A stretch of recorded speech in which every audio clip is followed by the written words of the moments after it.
life, yet eventually he made himself one of the most successful magazine editors in the history of American journalism.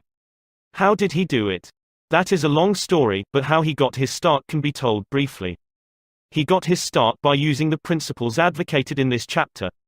He left school when he was 13 and became an office boy for Western Union, but he didn't for one moment give up the idea of an education.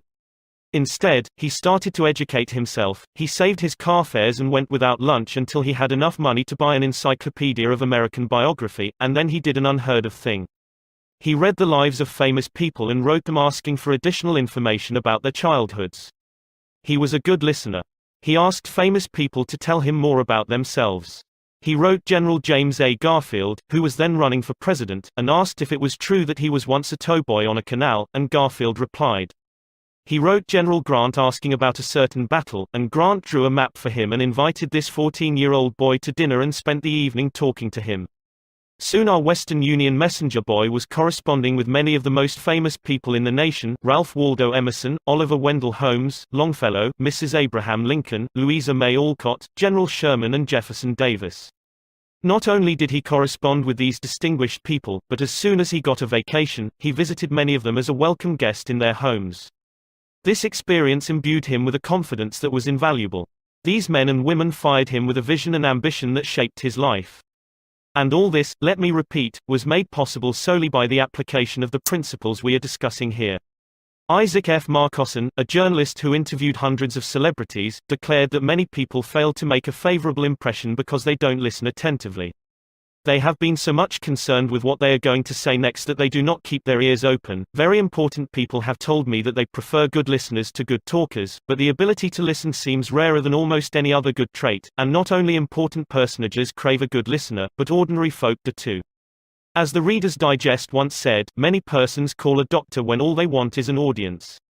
During the darkest hours of the Civil War, Lincoln wrote to an old friend in Springfield, Illinois, asking him to come to Washington. Lincoln said he had some problems he wanted to discuss with him. The old neighbor called at the White House, and Lincoln talked to him for hours about the advisability of issuing a proclamation freeing the slaves. Lincoln went over all the arguments for and against such a move, and then read letters and newspaper articles, some denouncing him for not freeing the slaves and others denouncing him for fear he was going to free them. After talking for hours, Lincoln shook hands with his old neighbor, said good night, and sent him back to Illinois without even asking for his opinion. Lincoln had done all the talking himself. That seemed to clarify his mind. He seemed to feel easier after that talk, the old friend said. Lincoln hadn't wanted advice, he had wanted merely a friendly, sympathetic listener to whom he could unburden himself. That's what we all want when we are in trouble. That is frequently all the irritated customer wants, and the dissatisfied employee or the hurt friend. One of the great listeners of modern times was Sigmund Freud. A man who met Freud described his manner of listening. It struck me so forcibly that I shall never forget him. He had qualities which I had never seen in any other man. Never had I seen such concentrated attention. There was none of that piercing, soul-penetrating gaze business.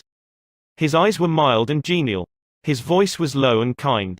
His gestures were few, but the attention he gave me, his appreciation of what I said, even when I said it badly, was extraordinary. You've no idea what it meant to be listened to like that.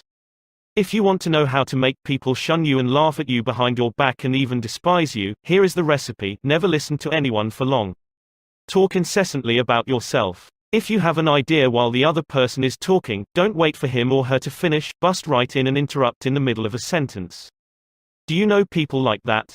I do, unfortunately, and the astonishing part of it is that some of them are prominent. Bores, that is all they are, bores intoxicated with their own egos, drunk with a sense of their own importance. People who talk only of themselves think only of themselves. And those people who think only of themselves, Dr. Nicholas Murray Butler, longtime president of Columbia University, said, are hopelessly uneducated. They are not educated, said Dr. Butler, no matter how instructed they may be, so if you aspire to be a good conversationalist, be an attentive listener. To be interesting, be interested. Ask questions that other persons will enjoy answering. Encourage them to talk about themselves and their accomplishments. Remember that the people you are talking to are 100 times more interested in themselves and their wants and problems than they are in you and your problems. A person's toothache means more to that person than a famine in China which kills 1 million people. A boil on one's neck interests one more than 40 earthquakes in Africa. Think of that the next time you start a conversation. Principle 4. Be a good listener. How to interest people. Everyone who was ever a guest of Theodore Roosevelt was astonished at the range and diversity of his knowledge. Whether his visitor was a cowboy or a rough rider, a New York politician or a diplomat, Roosevelt knew what to say. And how was it done? The answer was simple. Whenever Roosevelt expected a visitor, he Saturday up late the night before, reading up on the subject in which he knew his guest was particularly interested. For Roosevelt knew, as all leaders know, that the royal road to a person's heart is to talk about the things he or she treasures most. The genial William Leon Phelps, essayist and professor of literature at Yale, learned this lesson early in life. When I was 8 years old and was spending a weekend visiting my Aunt Libby Lindsley at her home in Stratford on the Housatonic, he wrote in his essay on human nature, a middle-aged man called one evening, and after a polite skirmish with my aunt, he devoted his attention to me. At that time, I happened to be excited about boats, and the visitor discussed the subject in a way that seemed to me particularly interesting. After he left, I spoke of him with enthusiasm. What a man! My aunt informed me he was a New York lawyer, that he cared nothing whatever about boats, that he took not the slightest interest in the subject. But why then did he talk all the time about boats? Because he is a gentleman. He saw you were interested in boats, and he talked about the things he knew would interest and please you. He made himself agreeable, and William Leon Phelps added, first never forgot my aunt's remark. As I write this chapter, I have before me a letter from Edward L. Challiff, who was active in Boy Scout work. One day I found I needed a favor, wrote Mr. Challiff. A big Scout jamboree was coming off in Europe. And I wanted the president of one of the largest corporations in America to pay the expenses of one of my boys for the trip. Fortunately, just before I went to see this man, I heard that he had drawn a check for $1 million, and that after it was cancelled, he had had it framed. So the first thing I did when I entered his office was to ask to see the check. A check for $1 million. I told him I never knew that anybody had ever written such a check, and that I wanted to tell my boys that I had actually seen a check for $1 million. He gladly showed it to me, I admired it and asked him to tell me all about how it happened to be drawn. You notice, don't you, that Mr. Challiff didn't begin by talking about the Boy Scouts, or the jamboree in Europe, or what it was he wanted. He talked in terms of what interested the other man. Here's the result. Presently, the man I was interviewing said, "Oh, by the way, what was it you wanted to see me about?" So I told him. To my vast surprise, Mr. Challiff continues, he not only granted immediately what I asked for, but much more. I had asked him to send only one boy to Europe, but he sent 5 boys and myself, gave me a letter of credit for $1,000 and told us to stay in Europe for 7 weeks. He also gave me letters of introduction to his branch presidents, putting them at our service, and he himself met us in Paris and showed us the town. Since then, he has given jobs to some of the boys whose parents were in want, and he is still active in our group. Yet I know if I hadn't found out what he was interested in, and got him warmed up first, I wouldn't have found him 1/10 as easy to approach. Is this a valuable technique to use in business? Is it? Let's see. Take Henry G. Duvernoy of Duvernoy & Sons, a wholesale baking firm in New York. Mr. Duvernoy had been trying to sell bread to a certain New York hotel. He had called on the manager every week for 4 years. He went to the same social affairs the manager attended. He even took rooms in the hotel and lived there in order to get the business. But he failed. Then, said Mr. Duvernoy, after studying human relations, I resolved to change my tactics. I decided to find out what interested this man, what caught his enthusiasm. I discovered he belonged to a society of hotel executives called the Hotel Greeters of America. He not only belonged, but his bubbling enthusiasm had made him president of the organization, and president of the International Greeters. No matter where its conventions were held, he would be there. So when I saw him the next day, I began talking about the greeters. What a response I got! What a response! He talked to me for half an hour about the greeters, his tones vibrant with enthusiasm. I could plainly see that this society was not only his hobby, it was the passion of his life. Before I left his office, he had sold me a membership in his organization. In the meantime, I had said nothing about bread. But a few days later, the steward of his hotel phoned me to come over with samples and prices. I don't know what you did to the old boy, the steward greeted me, but he sure is sold on you, think of it.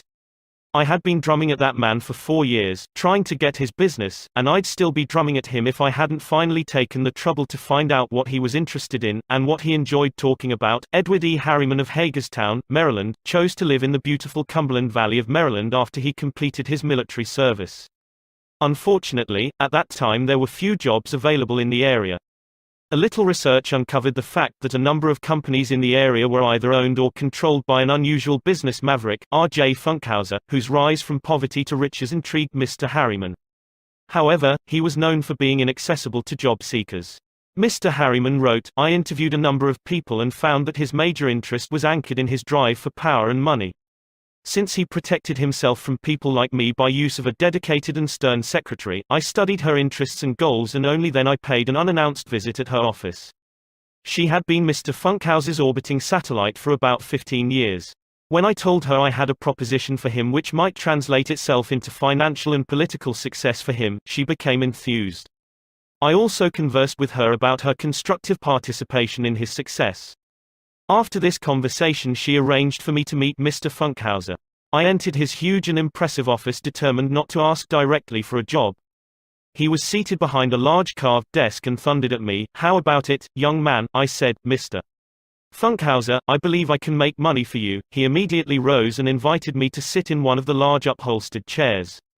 I enumerated my ideas and the qualifications I had to realize these ideas, as well as how they would contribute to his personal success and that of his businesses. R.J., as he became known to me, hired me at once, and for over 20 years I have grown in his enterprises and we both have prospered. Talking in terms of the other person's interests pays off for both parties.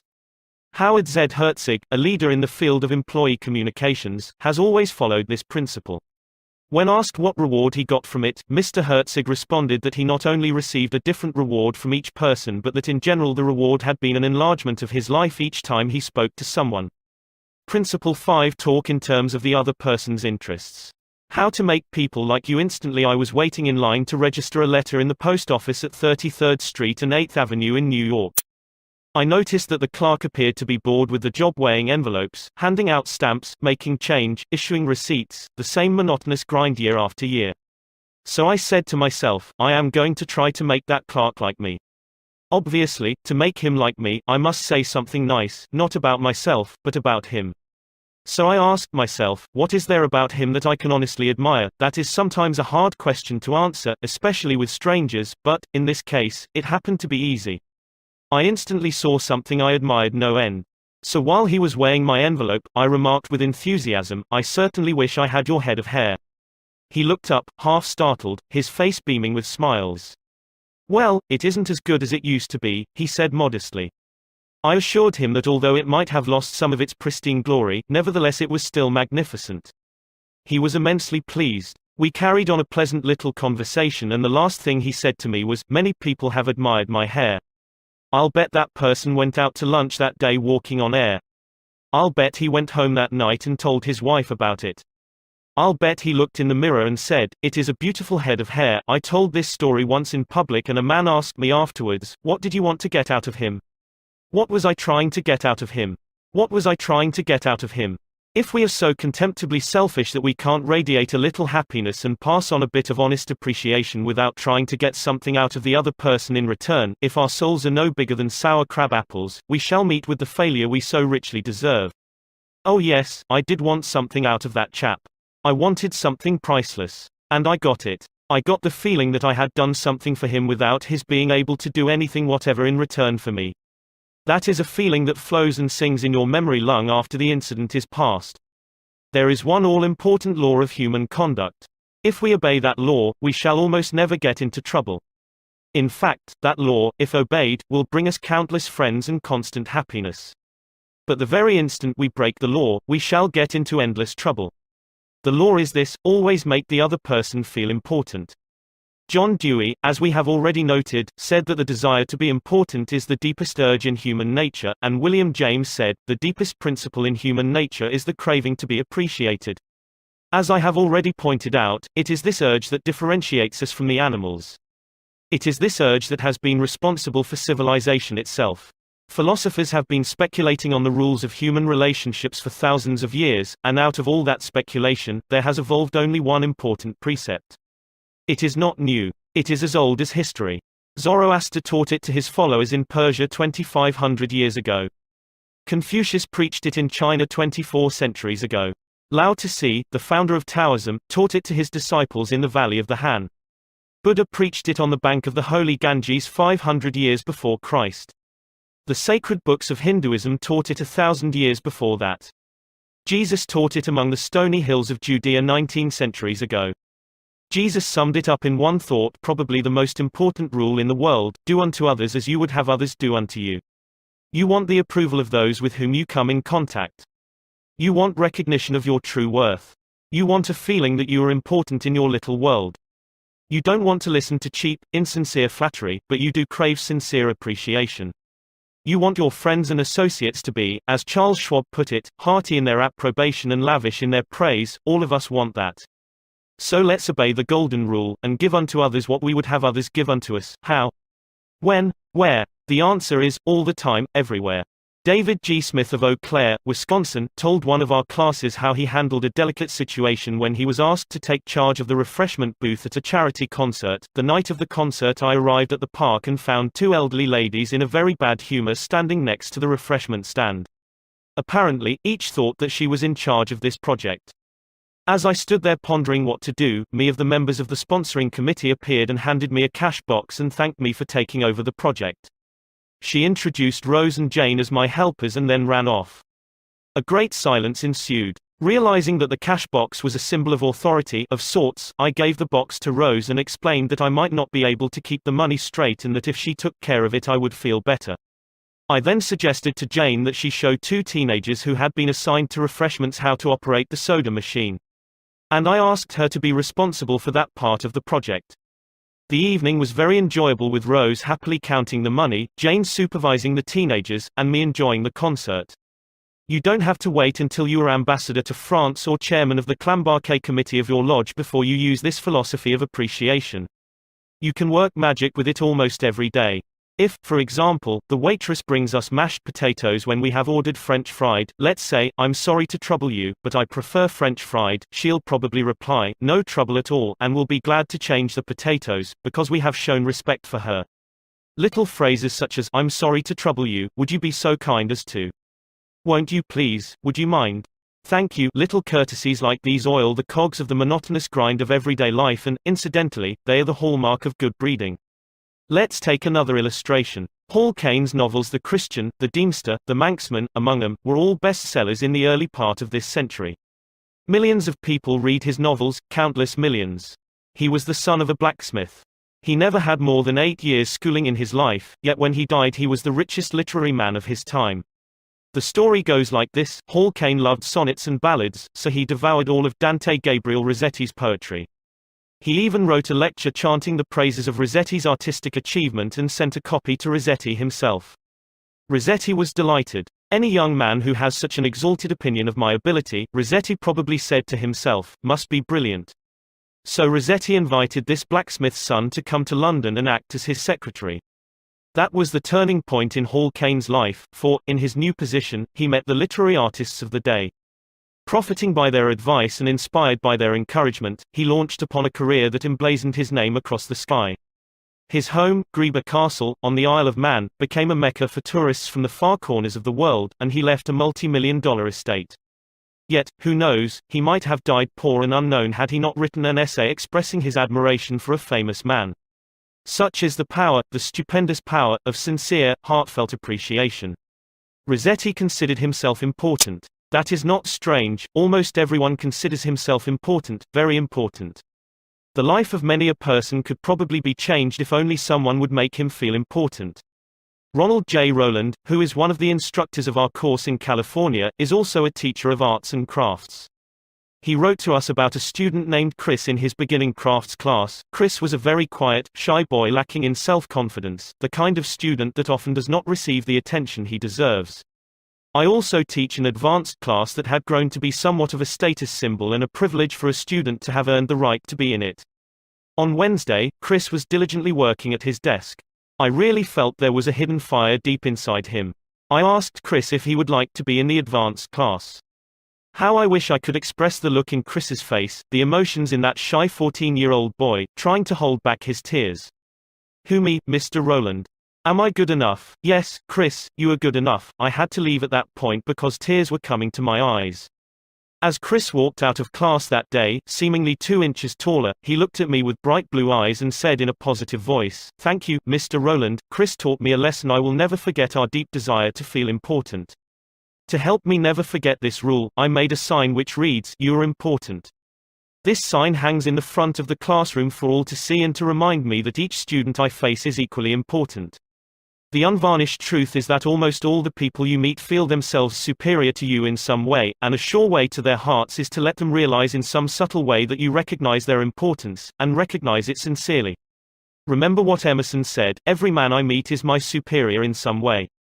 In that, I learn of him, and the pathetic part of it is that frequently those who have the least justification for a feeling of achievement bolster up their egos by a show of tumult and conceit which is truly nauseating.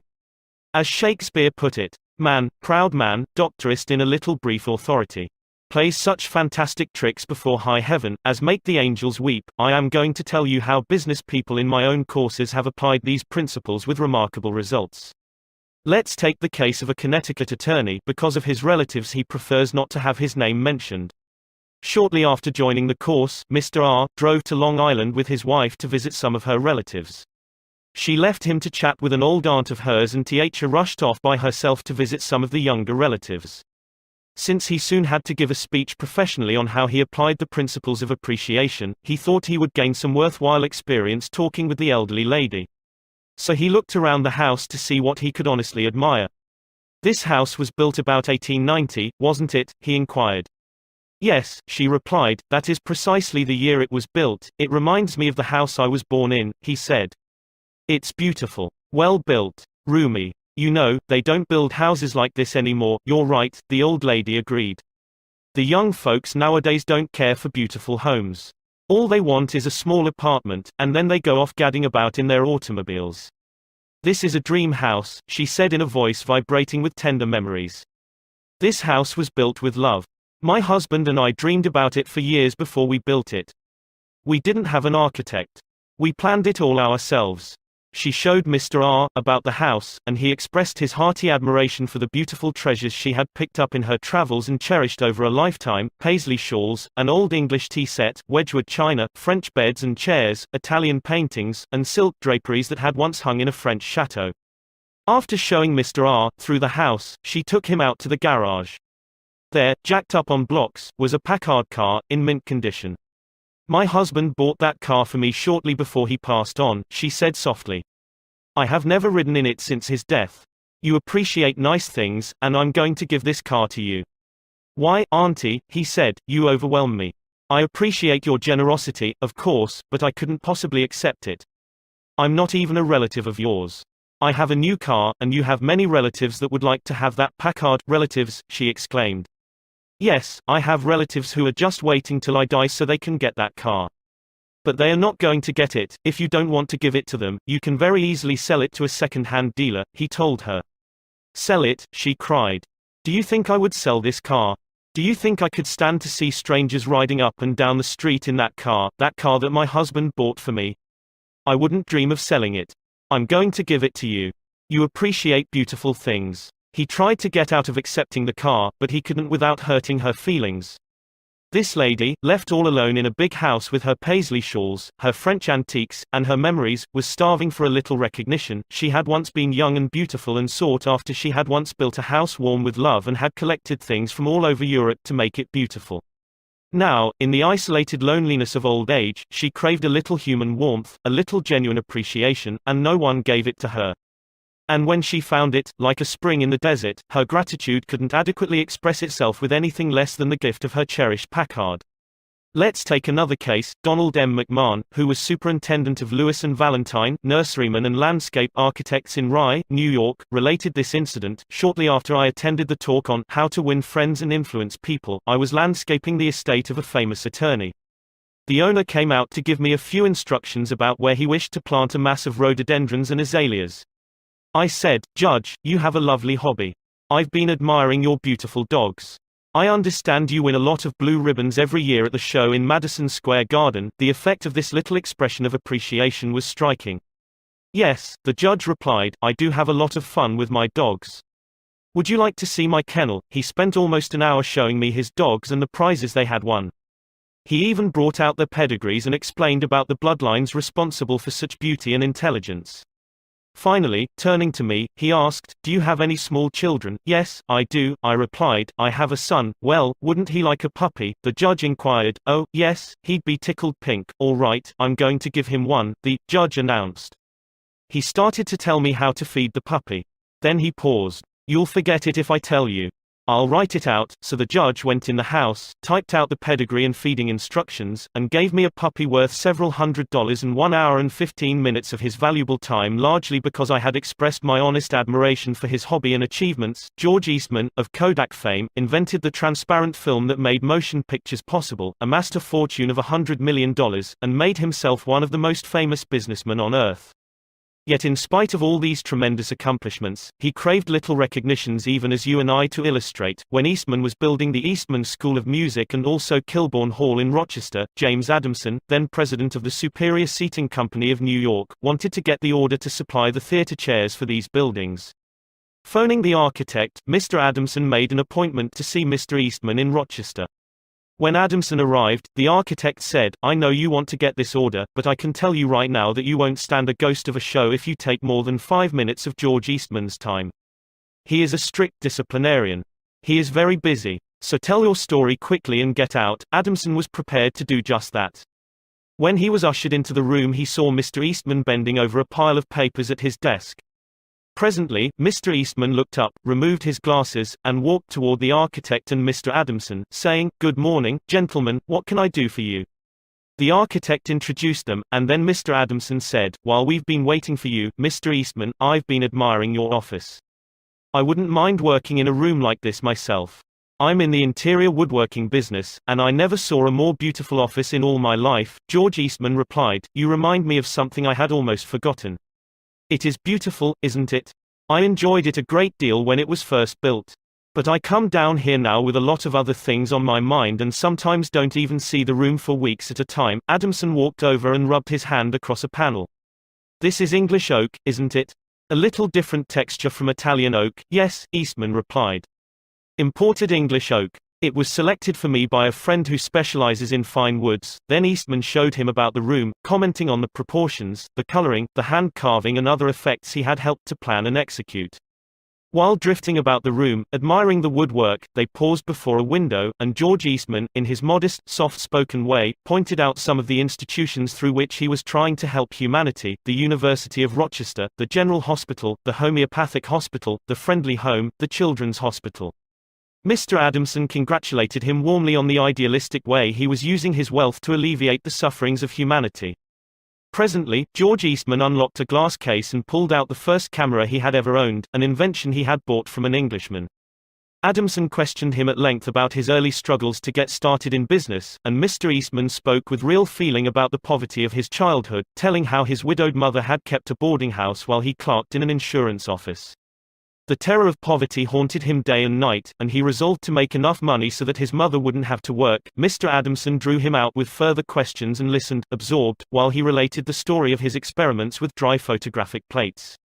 He told how he had worked in an office all day, and sometimes experimented all night, taking only brief naps while the chemicals were working, sometimes working and sleeping in his clothes for 72 hours at a stretch. James Adamson had been ushered into Eastman's office at 10:15 and had been warned that he must not take more than 5 minutes, but an hour had passed, then 2 hours passed. And they were still talking. Finally, George Eastman turned to Adamson and said, "The last time I was in Japan I bought some chairs, brought them home, and put them in my sun porch. But the sun peeled the paint, so I went downtown the other day and bought some paint and painted the chairs myself. Would you like to see what sort of a job I can do painting chairs? All right. Come up to my home and have lunch with me and I'll show you." After lunch, Mr. Eastman showed Adamson the chairs he had brought from Japan. They weren't worth more than a few dollars, but George Eastman, now a multimillionaire, was proud of them because he himself had painted them. The order for the seats amounted to $90,000. Who do you suppose got the order, James Adamson or one of his competitors? From the time of this story until Mr. Eastman's death, he and James Adamson were close friends. Claude Marais, a restaurant owner in Rouen, France, used this principle and saved his restaurant the loss of a key employee. This woman had been in his employ for 5 years and was a vital link between M. Marais and his staff of 21 people. He was shocked to receive a registered letter from her advising him of her resignation. M. Marais reported, "I was very surprised and, even more, disappointed, because I was under the impression that I had been fair to her and receptive to her needs. Inasmuch as she was a friend as well as an employee, I probably had taken her too much for granted and maybe was even more demanding of her than of other employees. I could not, of course, accept this resignation without some explanation. I took her aside and said, 'Paulette, you must understand that I cannot accept your resignation. You mean a great deal to me and to this company, and you are as important to the success of this restaurant as I am.' I repeated this in front of the entire staff, and I invited her to my home and reiterated my confidence in her with my family present. Paulette withdrew her resignation, and today I can rely on her as never before.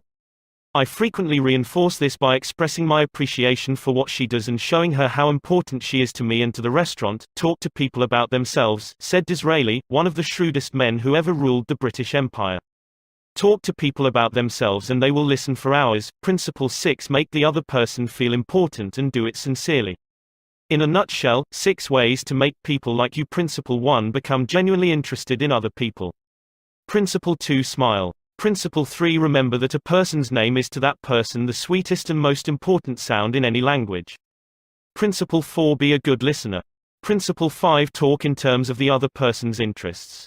Principle 6: Make the other person feel important and do it sincerely. Part 3: How to win people to your way of thinking. 1. You can't win an argument. Shortly after the close of World War I, I learned an invaluable lesson one night in London. I was manager at the time for Sir Ross Smith. During the war, Sir Ross had been the Australian ace out in Palestine, and shortly after peace was declared, he astonished the world by flying halfway around it in 30 days. No such feat had ever been attempted before. It created a tremendous sensation. The Australian government awarded him $50,000, the King of England knighted him, and, for a while, he was the most talked about man under the Union Jack. I was attending a banquet one night given in Sir Ross's honor, and during the dinner, the man sitting next to me told a humorous story which hinged on the quotation, "There's a divinity that shapes our ends, rough hew them how we will." The raconteur mentioned that the quotation was from the Bible. He was wrong. I knew it positively. There couldn't be the slightest doubt about it. And so, to get a feeling of importance and display my superiority, I appointed myself as an unsolicited and unwelcome committee of one to correct him. He stuck to his guns. "What? From Shakespeare? Impossible. Absurd. That quotation was from the Bible." And he knew it. The storyteller was sitting on my right, and Frank Gammond, an old friend of mine, was seated at my left. Mr. Gammond had devoted years to the study of Shakespeare, so the storyteller and I agreed to submit the question to Mr. Gammond. Mr. Gammond listened, kicked me under the table, and then said, "Dale, you are wrong. The gentleman is right. It is from the Bible." On our way home that night, I said to Mr. Gammond, "Frank, you knew that quotation was from Shakespeare?" "Yes, of course," he replied, "Hamlet, Act 5, Scene 2. But we were guests at a festive occasion, my dear Dale. Why prove to a man he is wrong? Is that going to make him like you? Why not let him save his face? He didn't ask for your opinion. He didn't want it. Why argue with him? Always avoid the acute angle." The man who said that taught me a lesson I'll never forget. I not only had made the storyteller uncomfortable but had put my friend in an embarrassing situation. How much better it would have been had I not become argumentative. It was a sorely needed lesson because I had been an inveterate arguer. During my youth, I had argued with my brother about everything under the Milky Way. When I went to college, I studied logic and argumentation and went in for debating contests. Talk about being from Missouri, I was born there. I had to be shown. Later, I taught debating and argumentation in New York, and once, I am ashamed to admit, I planned to write a book on the subject. Since then, I have listened to, engaged in, and watched the effect of thousands of arguments. As a result of all this, I have come to the conclusion that there is only one way under high heaven to get the best of an argument, and that is to avoid it. Avoid it as you would avoid rattlesnakes and earthquakes. 9 times out of 10, an argument ends with each of the contestants more firmly convinced than ever that he is absolutely right. You can't win an argument. You can't, because if you lose it, and if you win it, you lose it. Why? Well, suppose you triumph over the other man and shoot his argument full of holes and prove that he is non compos mentis. Then what? You will feel fine. But what about him? You have made him feel inferior. You have hurt his pride. He will resent your triumph. And, a man convinced against his will is of the same opinion still. Years ago Patrick J. O'Hare joined one of my classes. He had had little education, and how he loved a scrap. He had once been a chauffeur, and he came to me because he had been trying, without much success, to sell trucks. A little questioning brought out the fact that he was continually scrapping with and antagonizing the very people he was trying to do business with. If a prospect said anything derogatory about the trucks he was selling, Pat saw red and was right at the customer's throat. Pat won a lot of arguments in those days. As he said to me afterward, I often walked out of an office saving, I told that bird something, sure I had told him something, but I hadn't sold him anything. MV first problem was not to teach Patrick J. O'Hare to talk. My immediate task was to train him to refrain from talking and to avoid verbal fights. Mr. O'Hare became one of the star salesmen for the White Motor Company in New York. How did he do it? Here is his story in his own words. If I walk into a buyer's office now and he says, "What? A white truck? They're no good. I wouldn't take one if you gave it to me. I'm going to buy the Who's It truck," I say, "The Who's It is a good truck. If you buy the Who's It, you'll never make a mistake. The Who's It's are made by a fine company and sold by good people." He is speechless then. There is no room for an argument. If he says the Who's It is best and I say sure it is, he has to stop. He can't keep on all afternoon saying, "It's the best," when I'm agreeing with him. We then get off the subject of Who's It and I begin to talk about the good points of the white truck. There was a time when a remark like his first one would have made me see scarlet and red and orange. I would start arguing against the Who's It, and the more I argued against it, the more my prospect argued in favor of it, and the more he argued, the more he sold himself on my competitor's product. As I look back now, I wonder how I was ever able to sell anything. I lost years of my life in scrapping and arguing. I keep my mouth shut now. It pays. As wise old Ben Franklin used to say, if you argue and rankle and contradict, you may achieve a victory sometimes, but it will be an empty victory because you will never get your opponent's goodwill. So figure it out for yourself. Which would you rather have, an academic, theatrical victory or a person's goodwill? You can seldom have both. The Boston Transcript once printed this bit of significant doggerel: "Here lies the body of William J., who died maintaining his right of way. He was right, dead right, as he sped along, but he's just as dead as if he were wrong." You may be right, dead right, as you speed along in your argument, but as far as changing another's mind is concerned, you will probably be just as futile as if you were wrong. Frederick S. Parsons, an income tax consultant, had been disputing and wrangling for an hour with a government tax inspector. An item of $9,000 was at stake. Mr. Parsons claimed that this $9,000 was in reality a bad debt, that it would never be collected, that it ought not to be taxed. "Bad debt, my eye," retorted the inspector. "It must be taxed." This inspector was cold, arrogant and stubborn, Mr. Parsons said as he told the story to the class. Reason was wasted and so were facts. The longer we argued, the more stubborn he became. So I decided to avoid argument, change the subject, and give him appreciation. I said, "I suppose this is a very petty matter in comparison with the really important and difficult decisions you're required to make. I've made a study of taxation myself. But I've had to get my knowledge from books. You are getting yours from the firing line of experience. I sometime wish I had a job like yours. It would teach me a lot." I meant every word I said. Well, the inspector straightened up in his chair, leaned back, and talked for a long time about his work, telling me of the clever frauds he had uncovered. His tone gradually became friendly, and presently he was telling me about his children. As he left, he advised me that he would consider my problem further and give me his decision in a few days. He called at my office 3 days later and informed me that he had decided to leave the tax return exactly as it was filed. This tax inspector was demonstrating one of the most common of human frailties. He wanted a feeling of importance, and as long as Mr. Parsons argued with him, he got his feeling of importance by loudly asserting his authority. But as soon as his importance was admitted and the argument stopped and he was permitted to expand his ego, he became a sympathetic and kindly human being. Buddha said, "Hatred is never ended by hatred but by love, and a misunderstanding is never ended by an argument but by tact, diplomacy, conciliation and a sympathetic desire to see the other person's viewpoint." Lincoln once reprimanded a young Army officer for indulging in a violent controversy with an associate. No man who is resolved to make the most of himself, said Lincoln, can spare time for personal contention. Still less can he afford to take the consequences, including the vitiation of his temper and the loss of self-control. Yield larger things to which you show no more than equal rights, and yield lesser ones though clearly your own. Better give your path to a dog than be bitten by him in contesting for the right. Even killing the dog would not cure the bite. In an article in Bits and Pieces, some suggestions are made on how to keep a disagreement from becoming an argument. Welcome the disagreement. Remember the slogan, when two partners always agree, one of them is not necessary. If there is some point you haven't thought about, be thankful if it is brought to your attention. Perhaps this disagreement is your opportunity to be corrected before you make a serious mistake. Distrust your first instinctive impression. Our first natural reaction in a disagreeable situation is to be defensive. Be careful. Keep calm and watch out for your first reaction. It may be you at your worst, not your best. Control your temper. Remember, you can measure the size of a person by what makes him or her angry. Listen first. Give your opponents a chance to talk. Let them finish. Do not resist, defend or debate. This only raises barriers. Try to build bridges of understanding. Don't build higher barriers of misunderstanding. Look for areas of agreement.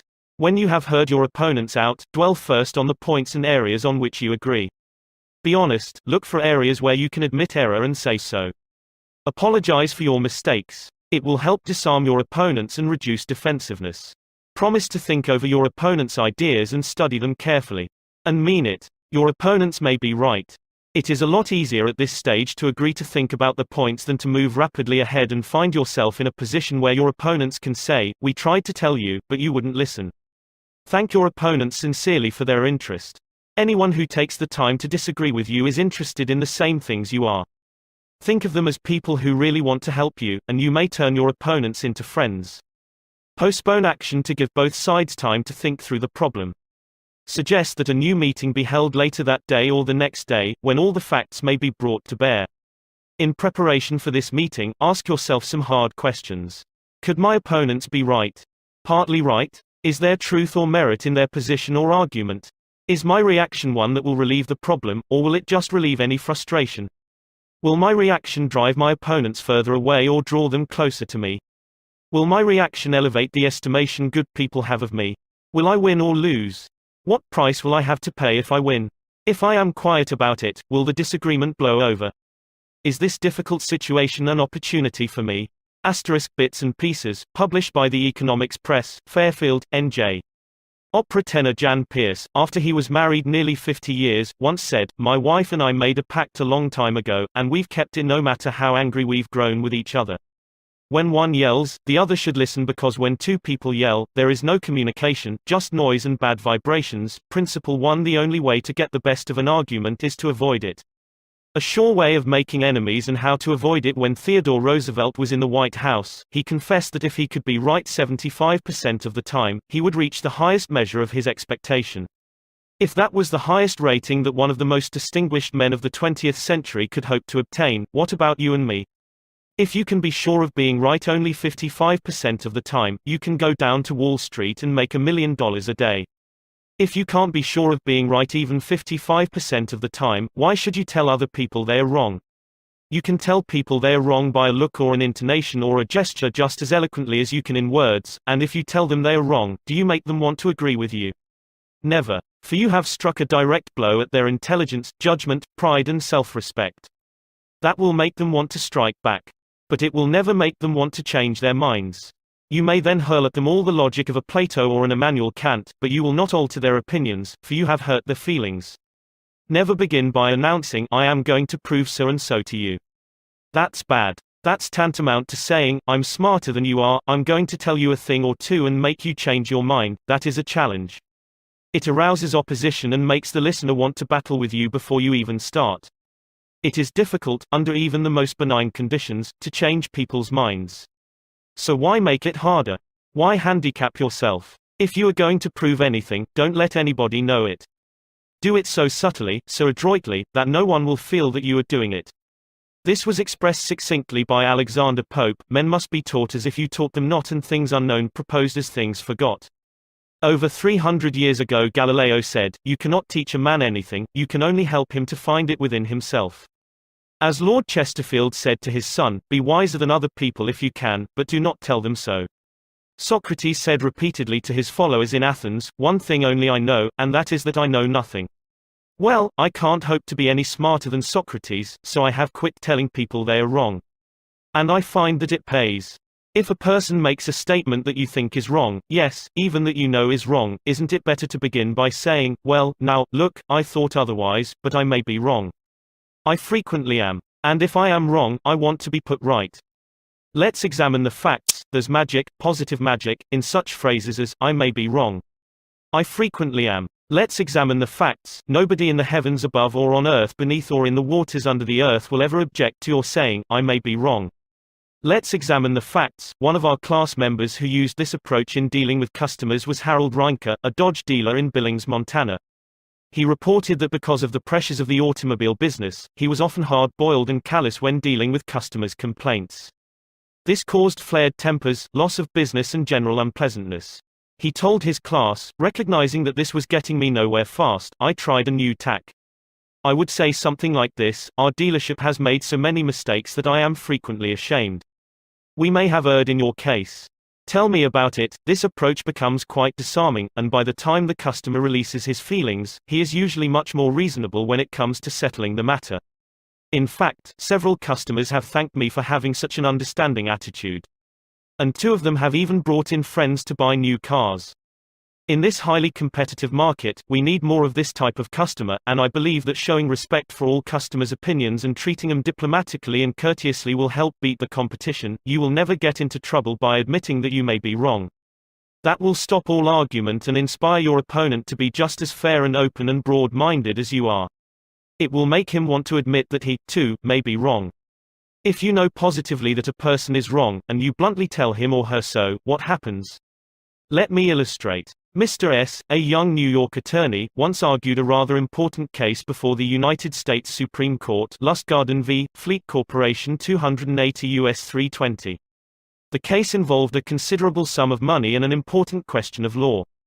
During the argument, one of the Supreme Court justices said to him, the statute of limitations in admiralty law is 6 years, is it not? Mr. S. stopped, stared at the justice for a moment, and then said bluntly, Your Honor, there is no statute of limitations in admiralty. A hush fell on the court, said Mr. S., as he related his experience to one of the author's classes, and the temperature in the room seemed to drop to 0. I was right. Justice was wrong. And I had told him so. But did that make him friendly? No. I still believe that I had the law on my side. And I know that I spoke better than I ever spoke before. But I didn't persuade. I made the enormous blunder of telling a very learned and famous man that he was wrong. Few people are logical. Most of us are prejudiced and biased. Most of us are blighted with preconceived notions, with jealousy, suspicion, fear, envy and pride.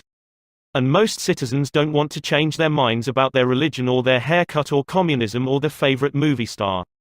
So, if you are inclined to tell people they are wrong, please read the following paragraph every morning before breakfast. It is from James Harvey Robinson's enlightening book The Mind in the Making.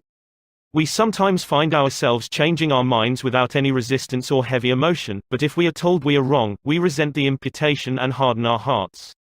We are incredibly heedless in the formation of our beliefs but find ourselves filled with an illicit passion for them when anyone proposes to rob us of their companionship. It is obviously not the ideas themselves that are dear to us, but our self-esteem which is threatened. The little word my is the most important one in human affairs, and properly to reckon with it is the beginning of wisdom. It has the same force whether it is my dinner, my dog, and my house, or my father, my country, and my God. We not only resent the imputation that our watch is wrong, or our car shabby, but that our conception of the canals of Mars, of the pronunciation of Epictetus, of the medicinal value of salicin, or of the date of Sargon I is subject to revision. We like to continue to believe what we have been accustomed to accept as true, and the resentment aroused when doubt is cast upon any of our assumptions leads us to seek every manner of excuse for clinging to it. The result is that most of our so-called reasoning consists in finding arguments for going on believing as we already do. Carl Rogers, the eminent psychologist, wrote in his book On Becoming a Person, I have found it of enormous value when I can permit myself to understand the other person. The way in which I have worded this statement may seem strange to you. Is it necessary to permit oneself to understand another? I think it is. Our first reaction to most of the statements which we hear from other people is an evaluation or judgment, rather than an understanding of it. When someone expresses some feeling, attitude or belief, our tendency is almost immediately to feel, that's right, or that's stupid, that's abnormal, that's unreasonable, that's incorrect, that's not nice. Very rarely do we permit ourselves to understand precisely what the meaning of the statement is to the other person. Adapted from Carl R. Rogers, On Becoming a Person, Boston, Houghton Mifflin, 1961, pp. 18 ff. I once employed an interior decorator to make some draperies for my home. When the bill arrived, I was dismayed. A few days later, a friend dropped in and looked at the draperies.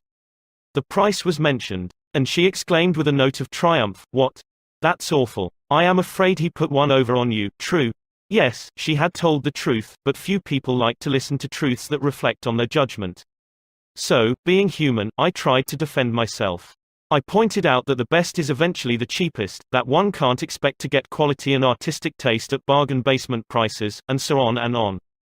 The next day another friend dropped in, admired the draperies, bubbled over with enthusiasm, and expressed a wish that she could afford such exquisite creations for her home. My reaction was totally different. "Well, to tell the truth," I said, "I can't afford them myself. I paid too much. I'm sorry I ordered them." When we are wrong, we may admit it to ourselves. And if we are handled gently and tactfully, we may admit it to others and even take pride in our frankness and broad-mindedness. But not if someone else is trying to ram the unpalatable fact down our esophagus. Horace Greeley, the most famous editor in America during the time of the Civil War, disagreed violently with Lincoln's policies. He believed that he could drive Lincoln into agreeing with him by a campaign of argument, ridicule and abuse. He waged this bitter campaign month after month, year after year. In fact, he wrote a brutal, bitter, sarcastic and personal attack on President Lincoln the night Booth shot him. But did all this bitterness make Lincoln agree with Greeley? Not at all. Ridicule and abuse never do. If you want some excellent suggestions about dealing with people and managing yourself and improving your personality, read Benjamin Franklin's autobiography, one of the most fascinating life stories ever written, one of the classics of American literature.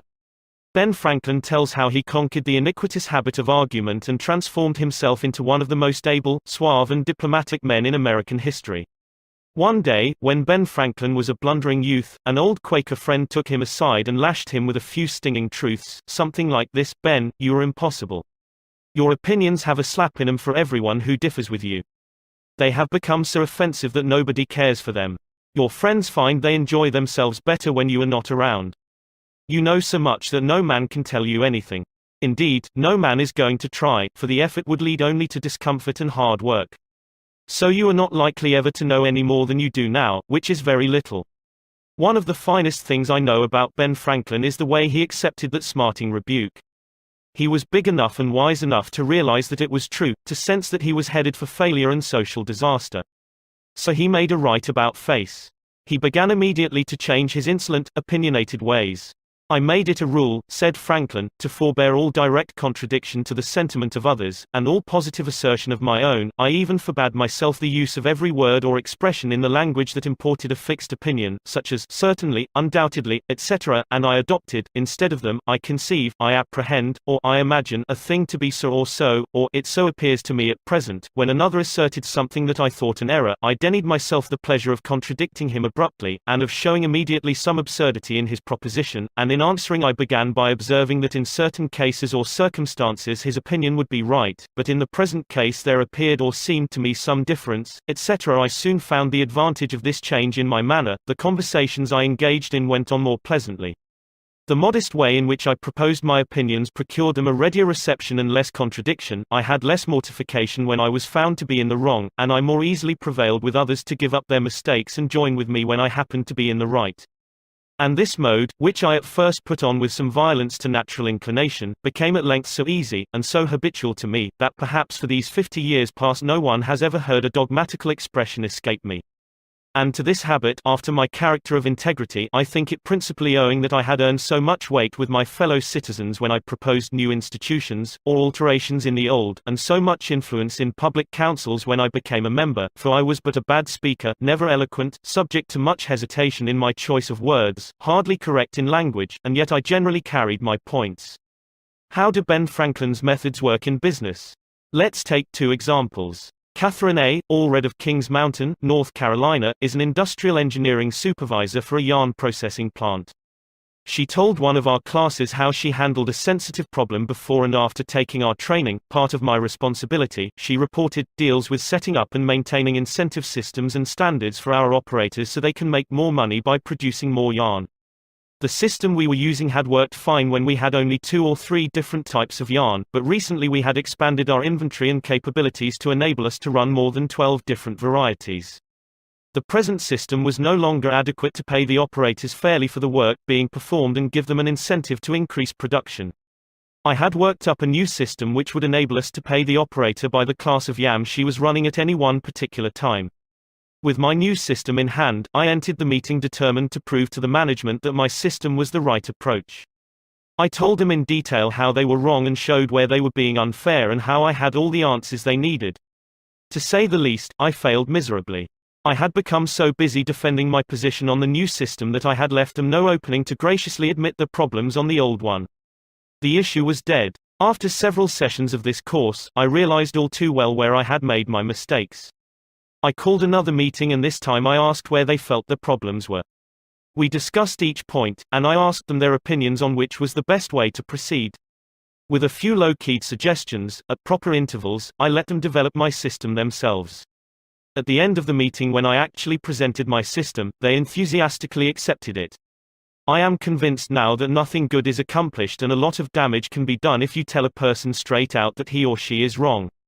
You only succeed in stripping that person of self-dignity and making yourself an unwelcome part of any discussion. Let's take another example, and remember these cases I am citing are typical of the experiences of thousands of other people. R.V. Crowley was a salesman for a lumber company in New York. Crowley admitted that he had been telling hard-boiled lumber inspectors for years that they were wrong. And he had won the arguments too. But it hadn't done any good. For these lumber inspectors, said Mr. Crowley, are like baseball umpires. Once they make a decision, they never change it. Mr. Crowley saw that his firm was losing thousands of dollars through the arguments he won. So while taking my course, he resolved to change tactics and abandon arguments. With what results? Here is the story as he told it to the fellow members of his class. One morning the phone rang in my office. A hot and bothered person at the other end proceeded to inform me that a car of lumber we had shipped into his plant was entirely unsatisfactory. His firm had stopped unloading and requested that we make immediate arrangements to remove the stock from their yard. After about 1/4 of the car had been unloaded, their lumber inspector reported that the lumber was running 55% below grade. Under the circumstances, they refused to accept it. I immediately started for his plant and on the way turned over in my mind the best way to handle the situation. Ordinarily, under such circumstances, I should have quoted grading rules and tried, as a result of my own experience and knowledge as a lumber inspector, to convince the other inspector that the lumber was actually up to grade, and that he was misinterpreting the rules in his inspection. However, I thought I would apply the principles learned in this training. When I arrived at the plant, I found the purchasing agent and the lumber inspector in a wicked humor, both set for an argument and a fight. We walked out to the car that was being unloaded, and I requested that they continue to unload so that I could see how things were going. I asked the inspector to go right ahead and lay out the rejects, as he had been doing, and to put the good pieces in another pile. After watching him for a while it began to dawn on me that his inspection actually was much too strict and that he was misinterpreting the rules. This particular lumber was white pine, and I knew the inspector was thoroughly schooled in hardwoods but not a competent, experienced inspector on white pine. White pine happened to be my own strong suit, but did I offer any objection to the way he was grading the lumber? None whatever. I kept on watching and gradually began to ask questions as to why certain pieces were not satisfactory.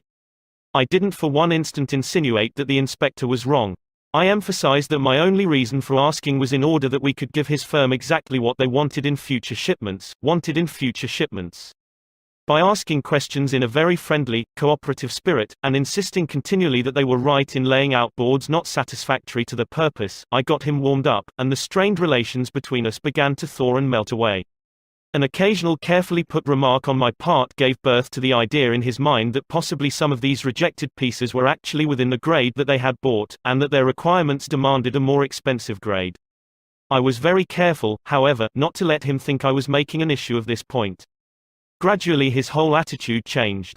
He finally admitted to me that he was not experienced on white pine and began to ask me questions about each piece as it came out of the car. I would explain why such a piece came within the grade specified, but kept on insisting that we did not want him to take it if it was unsuitable for the purpose. He finally got to the point where he felt guilty every time he put a piece in the rejected pile. And at last he saw that the mistake was on their part for not having specified as good a grade as they needed.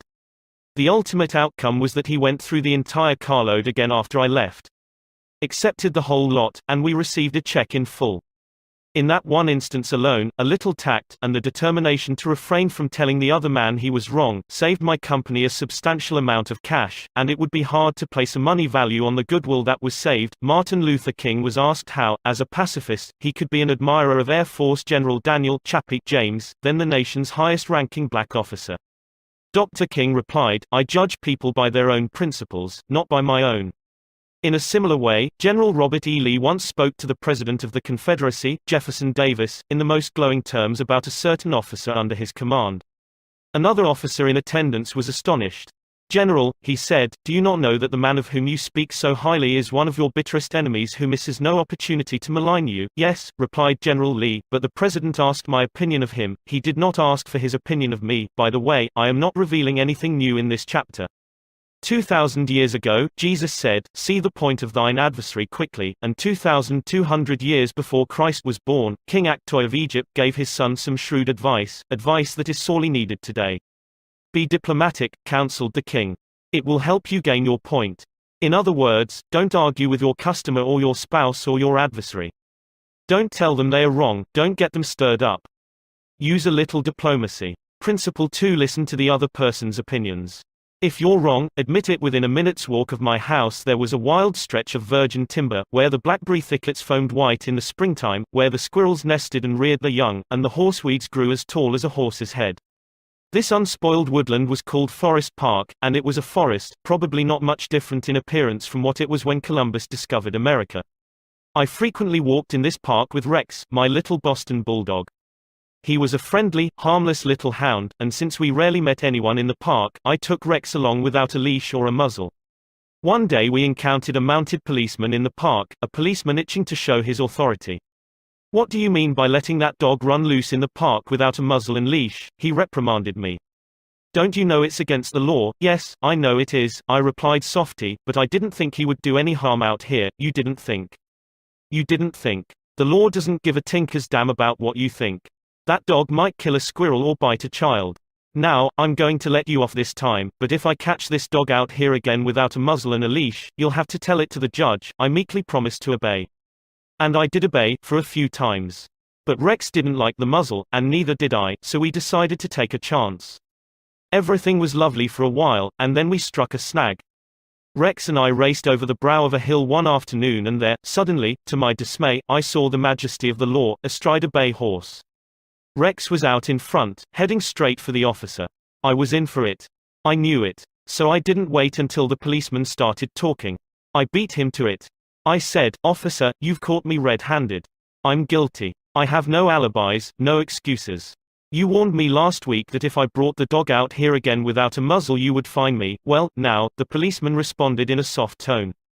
"I know it's a temptation to let a little dog like that have a run out here when nobody is around." "Sure it's a temptation," I replied, "but it is against the law." "Well, a little dog like that isn't going to harm anybody," the policeman remonstrated. "No, but he may kill squirrels," I said. "Well now, I think you are taking this a bit too seriously," he told me. "I'll tell you what you do. You just let him run over the hill there where I can't see him, and we'll forget all about it." That policeman, being human, wanted a feeling of importance, so when I began to condemn myself, the only way he could nourish his self-esteem was to take the magnanimous attitude of showing mercy. But suppose I had tried to defend myself, well, did you ever argue with a policeman? But instead of breaking lances with him, I admitted that he was absolutely right and I was absolutely wrong. I admitted it quickly, openly, and with enthusiasm. The affair terminated graciously in my taking his side and his taking my side. Lord Chesterfield himself could hardly have been more gracious than this mounted policeman, who, only a week previously, had threatened to have the law on me.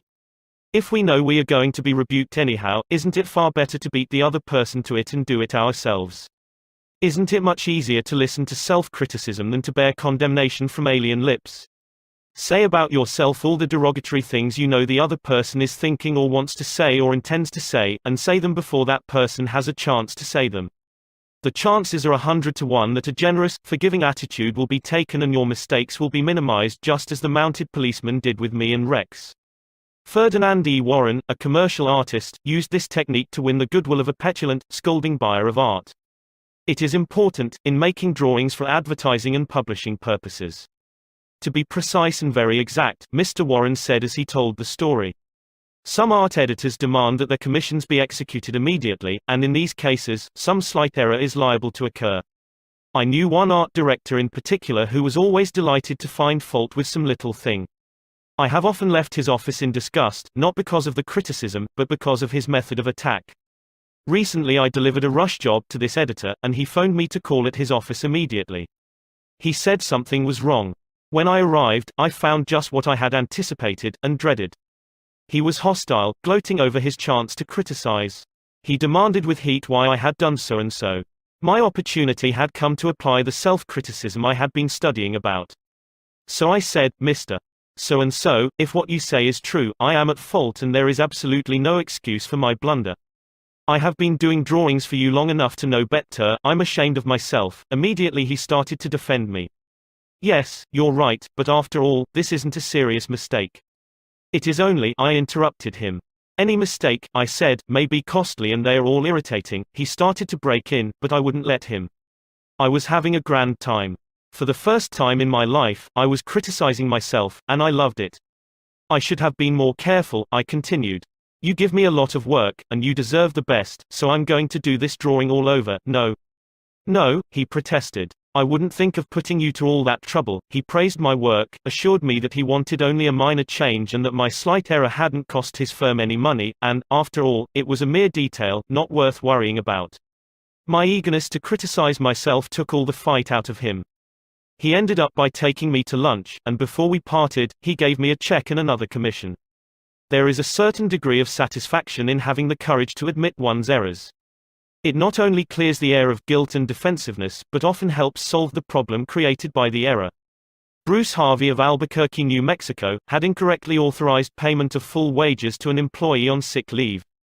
When he discovered his error, he brought it to the attention of the employee and explained that to correct the mistake he would have to reduce his next paycheck by the entire amount of the overpayment. The employee pleaded that as that would cause him a serious financial problem, could the money be repaid over a period of time? In order to do this, Harvey explained, he would have to obtain his supervisor's approval. And this, I knew, reported Harvey, would result in a boss-type explosion. While trying to decide how to handle this situation better, I realized that the whole mess was my fault and I would have to admit it to my boss. I walked into his office, told him that I had made a mistake and then informed him of the complete facts. He replied in an explosive manner that it was the fault of the personnel department. I repeated that it was my fault. He exploded again about carelessness in the accounting department. Again I explained it was my fault. He blamed 2 other people in the office. But each time I reiterated it was my fault. Finally, he looked at me and said, "Okay, it was your fault. Now straighten it out." The error was corrected and nobody got into trouble. I felt great because I was able to handle a tense situation and had the courage not to seek alibis. My boss has had more respect for me ever since. Any fool can try to defend his or her mistakes, and most fools do, but it raises one above the herd and gives one a feeling of nobility and exaltation to admit one's mistakes. For example, one of the most beautiful things that history records about Robert E. Lee is the way he blamed himself and only himself for the failure of Pickett's charge at Gettysburg. Pickett's charge was undoubtedly the most brilliant and picturesque attack that ever occurred in the Western world. General George E. Pickett himself was picturesque. He wore his hair so long that his auburn locks almost touched his shoulders, and, like Napoleon in his Italian campaigns, he wrote ardent love letters almost daily while on the battlefield. His devoted troops cheered him that tragic July afternoon as he rode off jauntily toward the Union lines, his cap set at a rakish angle over his right ear.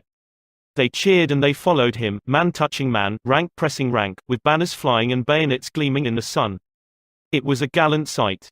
Daring. Magnificent. A murmur of admiration ran through the Union lines as they beheld it.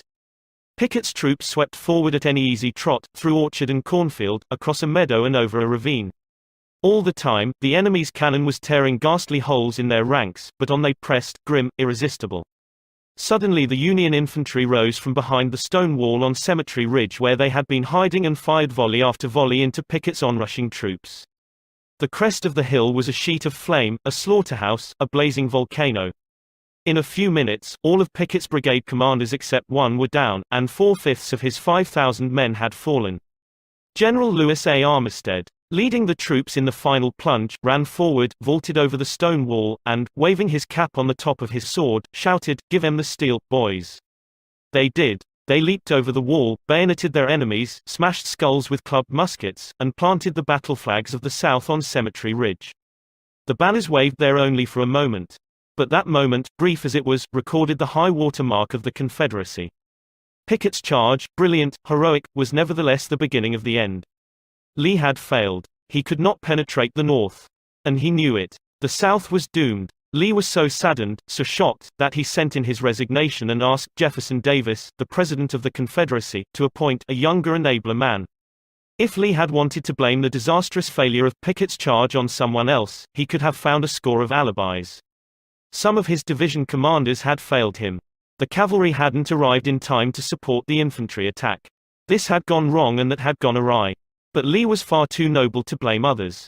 As Pickett's beaten and bloody troops struggled back to the Confederate lines, Robert E. Lee rode out to meet them all alone and greeted them with a self-condemnation that was little short of sublime. "All this has been my fault," he confessed. "I and I alone have lost this battle. Few generals in all history have had the courage and character to admit that." Michael Cheung, who teaches our course in Hong Kong, told of how the Chinese culture presents some special problems and how sometimes it is necessary to recognize that the benefit of applying a principle may be more advantageous than maintaining an old tradition. He had one middle-aged class member who had been estranged from his son for many years. The father had been an opium addict but was now cured. In Chinese tradition, an older person cannot take the first step.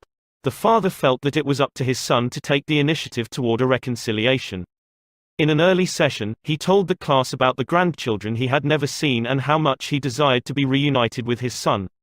His classmates, all Chinese, understood his conflict between his desire and long-established tradition.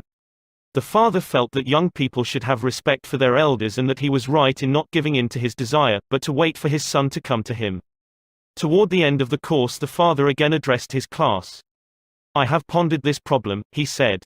Dale Carnegie says, "If you are wrong, admit it quickly and emphatically. It is too late for me to admit it quickly, but I can admit it emphatically. I wronged my son. He was right in not wanting to see me and to expel me from his life. I may lose face by asking a younger person's forgiveness, but I was at fault and it is my responsibility to admit this." The class applauded and gave him their full support. At the next class he told how he went to his son's house, asked for and received forgiveness and was now embarked on a new relationship with his son, his daughter-in-law and the grandchildren he had at last met. Elbert Hubbard was one of the most original authors who ever stirred up a nation, and his stinging sentences often aroused fierce resentment. But Hubbard, with his rare skill for handling people, frequently turned his enemies into friends.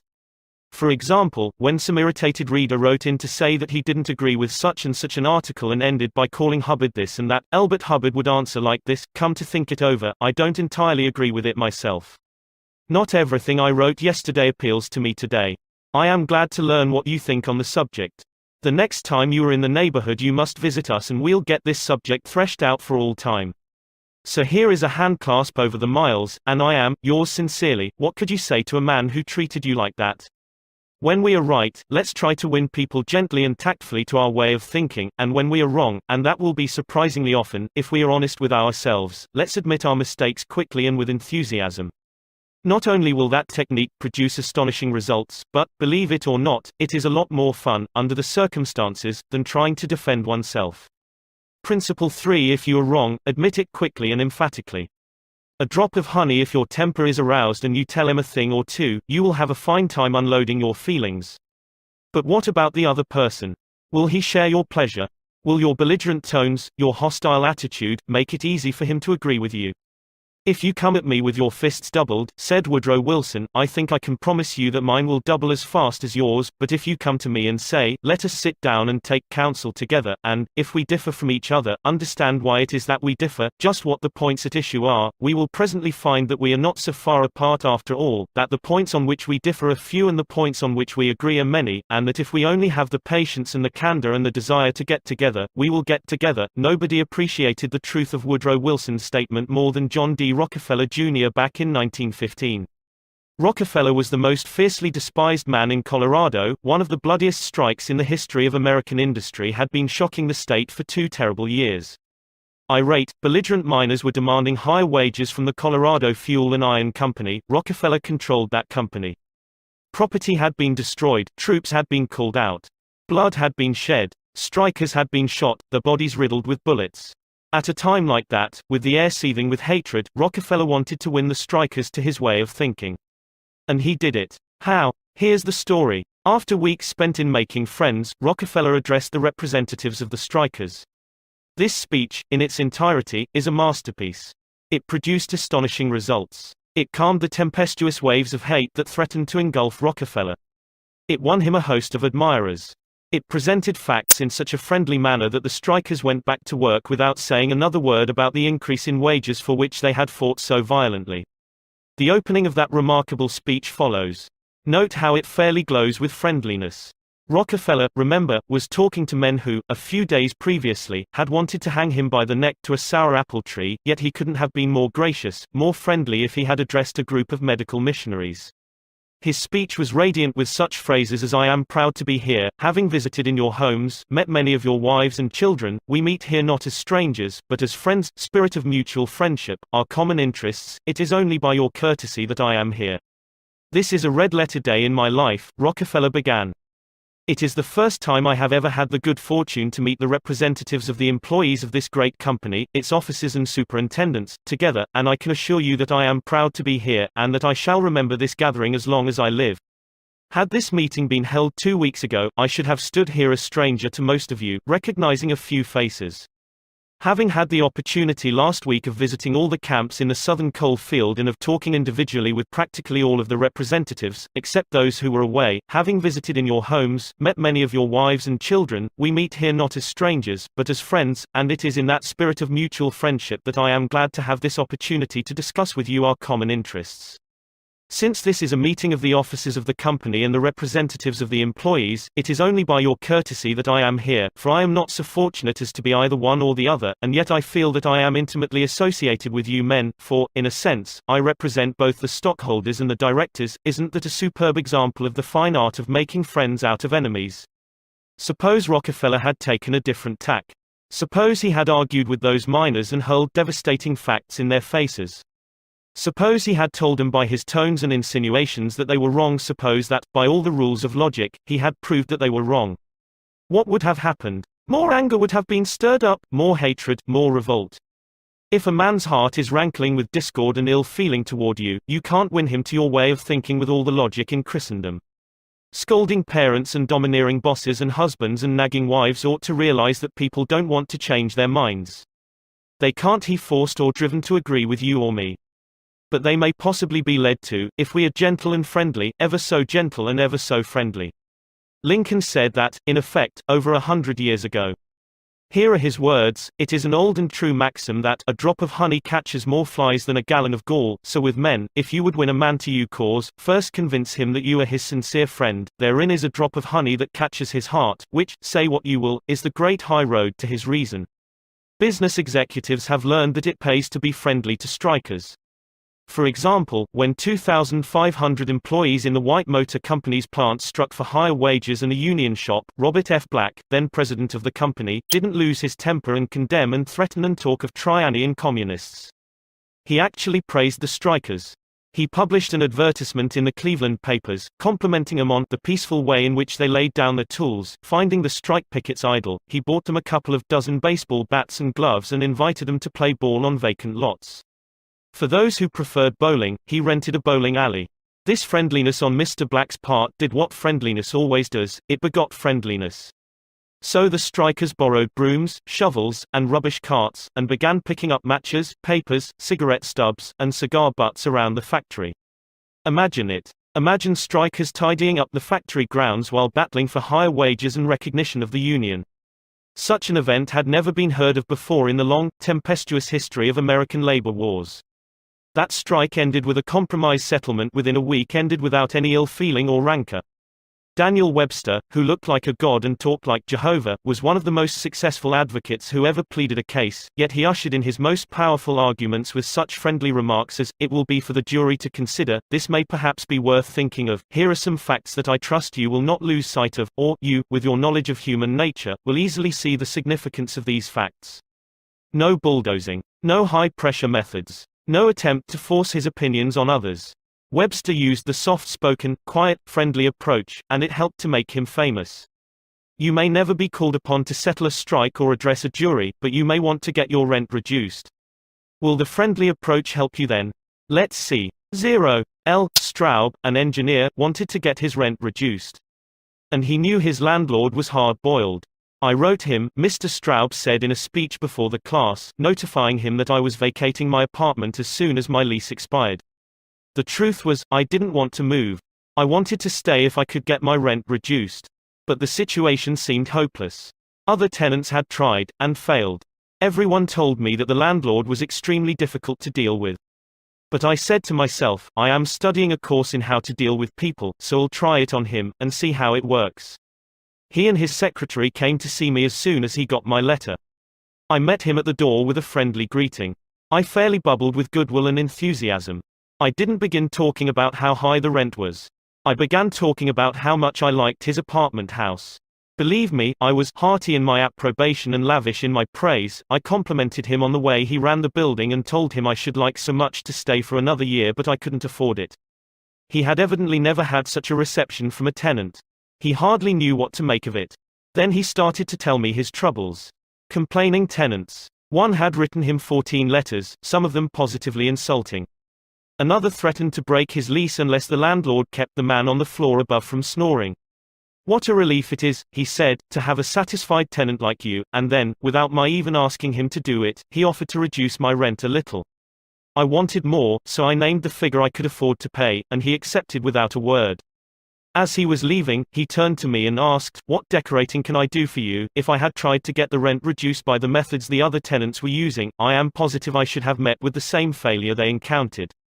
It was the friendly, sympathetic, appreciative approach that won. Dean Woodcock of Pittsburgh, Pennsylvania, is the superintendent of a department of the local electric company. His staff was called upon to repair some equipment on top of a pole.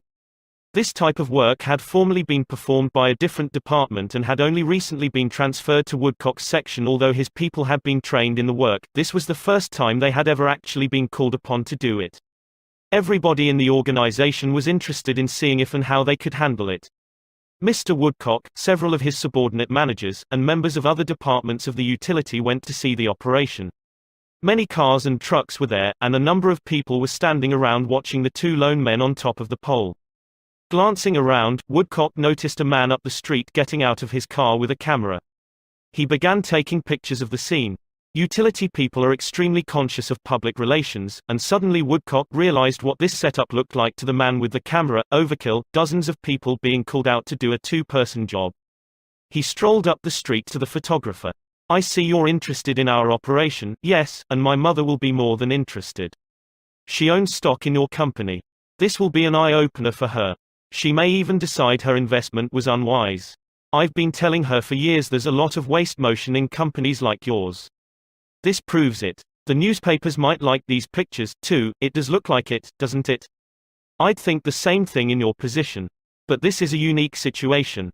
And Dean Woodcock went on to explain how this was the first job of this type for his department and how everybody from executives down was interested. He assured the man that under normal conditions two people could handle the job.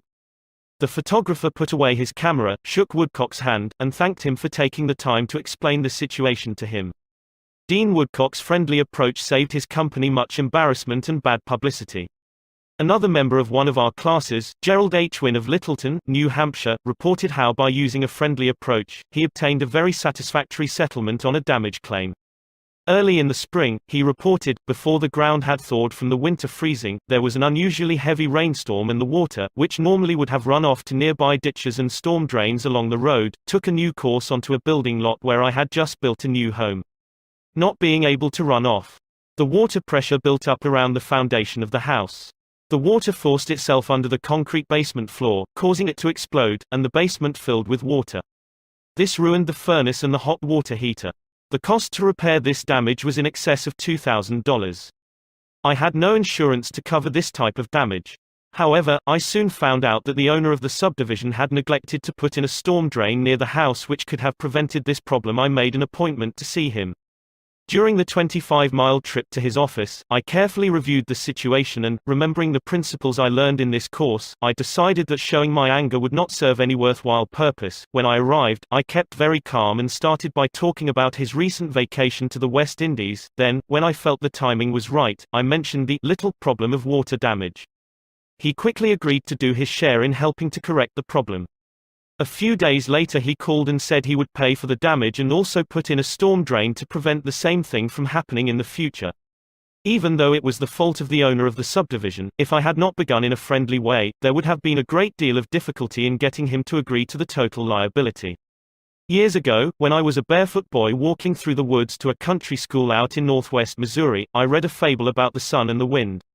They quarreled about which was the stronger, and the wind said, "I'll prove I am. See the old man down there with a coat? I bet I can get his coat off him quicker than you can." So the sun went behind a cloud, and the wind blew until it was almost a tornado, but the harder it blew, the tighter the old man clutched his coat to him. Finally, the wind calmed down and gave up, and then the sun came out from behind the clouds and smiled kindly on the old man.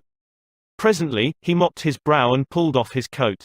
The sun then told the wind that gentleness and friendliness were always stronger than fury and force. The use of gentleness and friendliness is demonstrated day after day by people who have learned that a drop of honey catches more flies than a gallon of gall. F. Gale Connor of Lutherville, Maryland, proved this when he had to take his 4-month-old car to the service department of the car dealer for the third time.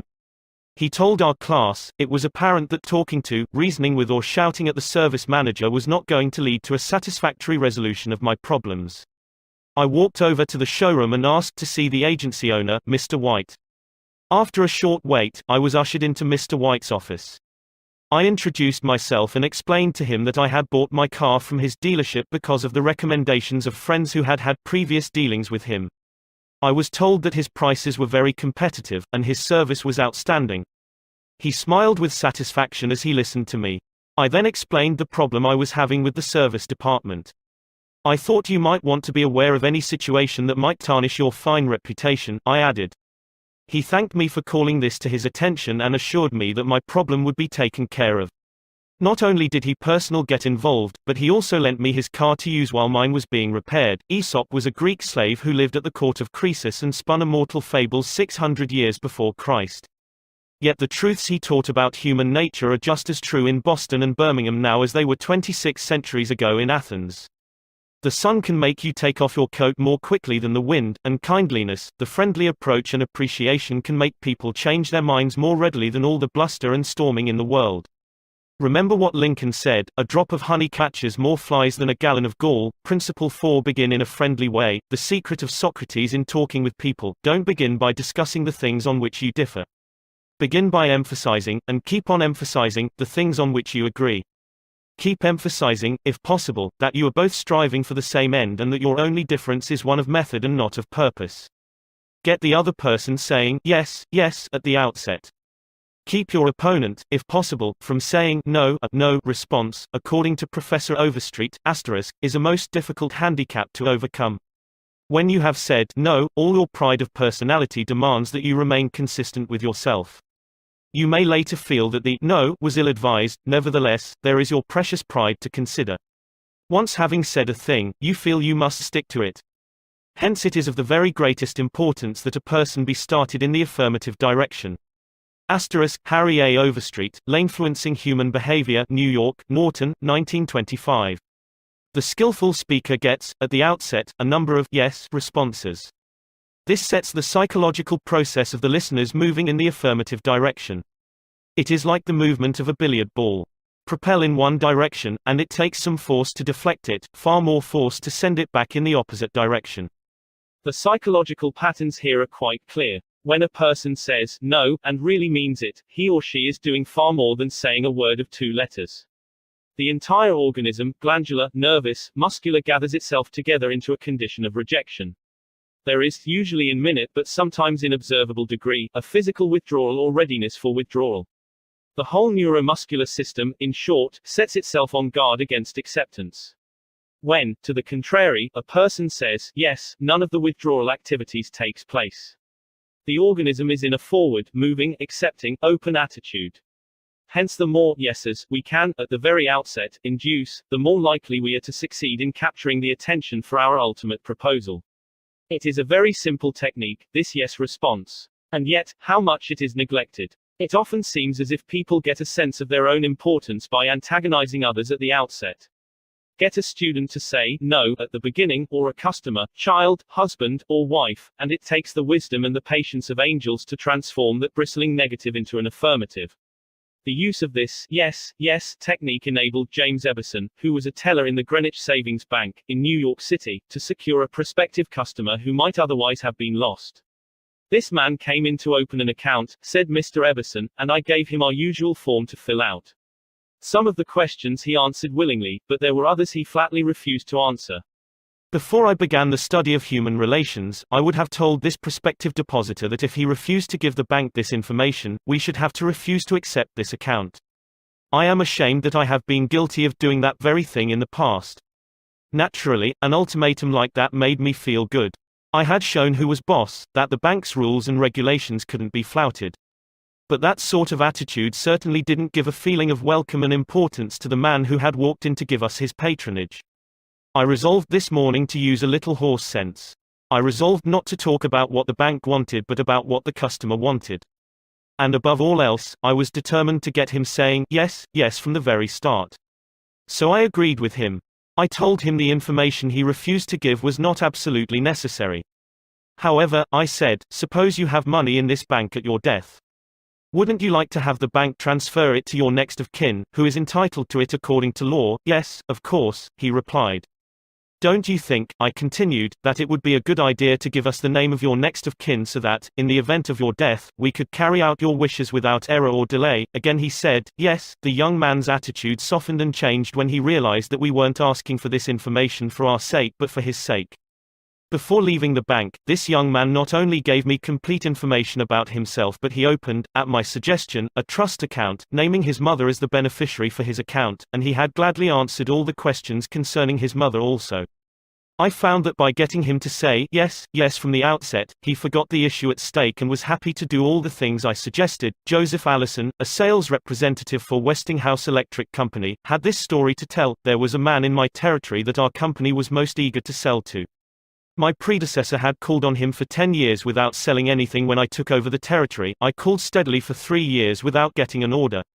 Finally, after 13 years of calls and sales talk, we sold him a few motors. If these proved to be all right, an order for several hundred more would follow. Such was my expectation, right? I knew they would be all right. So when I called 3 weeks later, I was in high spirits. The chief engineer greeted me with this shocking announcement, Allison, I can't buy the remainder of the motors from you. Why? I asked in amazement. Why? Because your motors are too hot. I can't put my hand on them. I knew it wouldn't do any good to argue. I had tried that sort of thing too long. So I thought of getting the yes, yes response. Well, now look, Mr. Smith, I said. I agree with you 100%. If those motors are running too hot, you ought not to buy any more of them. You must have motors that won't run any hotter than standards set by the National Electrical Manufacturers Association. Isn't that so? He agreed it was. I had gotten my first yes. The Electrical Manufacturers Association regulations say that a properly designed motor may have a temperature of 72 degrees Fahrenheit above room temperature. Is that correct? Yes, he agreed. That's quite correct. But your motors are much hotter. I didn't argue with him. I merely asked, how hot is the mill room? Oh, he said, about 75 degrees Fahrenheit. Well, I replied, if the mill room is 75 degrees and you add 72 to that, that makes a total of 147 degrees Fahrenheit. Wouldn't you scald your hand if you held it under a spigot of hot water at a temperature of 147 degrees Fahrenheit? Again he had to say, yes. Well, I suggested, wouldn't it be a good idea to keep your hands off those motors? Well, I guess you're right, he admitted. We continued to chat for a while. Then he called his secretary and lined up approximately $35,000 worth of business for the ensuing month. It took me years and cost me countless thousands of dollars in lost business before I finally learned that it doesn't pay to argue, that it is much more profitable and much more interesting to look at things from the other person's viewpoint and try to get that person saying, yes, yes. Eddie Snow, who sponsors our courses in Oakland, California, tells how he became a good customer of a shop because the proprietor got him to say, yes, yes. Eddie had become interested in bow hunting and had spent considerable money in purchasing equipment and supplies from a local bow store. When his brother was visiting him, he wanted to rent a bow for him from this store. The sales clerk told him they didn't rent bows, so Eddie phoned another bow store. Eddie described what happened. A very pleasant gentleman answered the phone. His response to my question for a rental was completely different from the other place. He said he was sorry, but they no longer rented bows because they couldn't afford to do so. He then asked me if I had rented before. I replied, yes, several years ago. He reminded me that I probably paid $25 to $30 for the rental.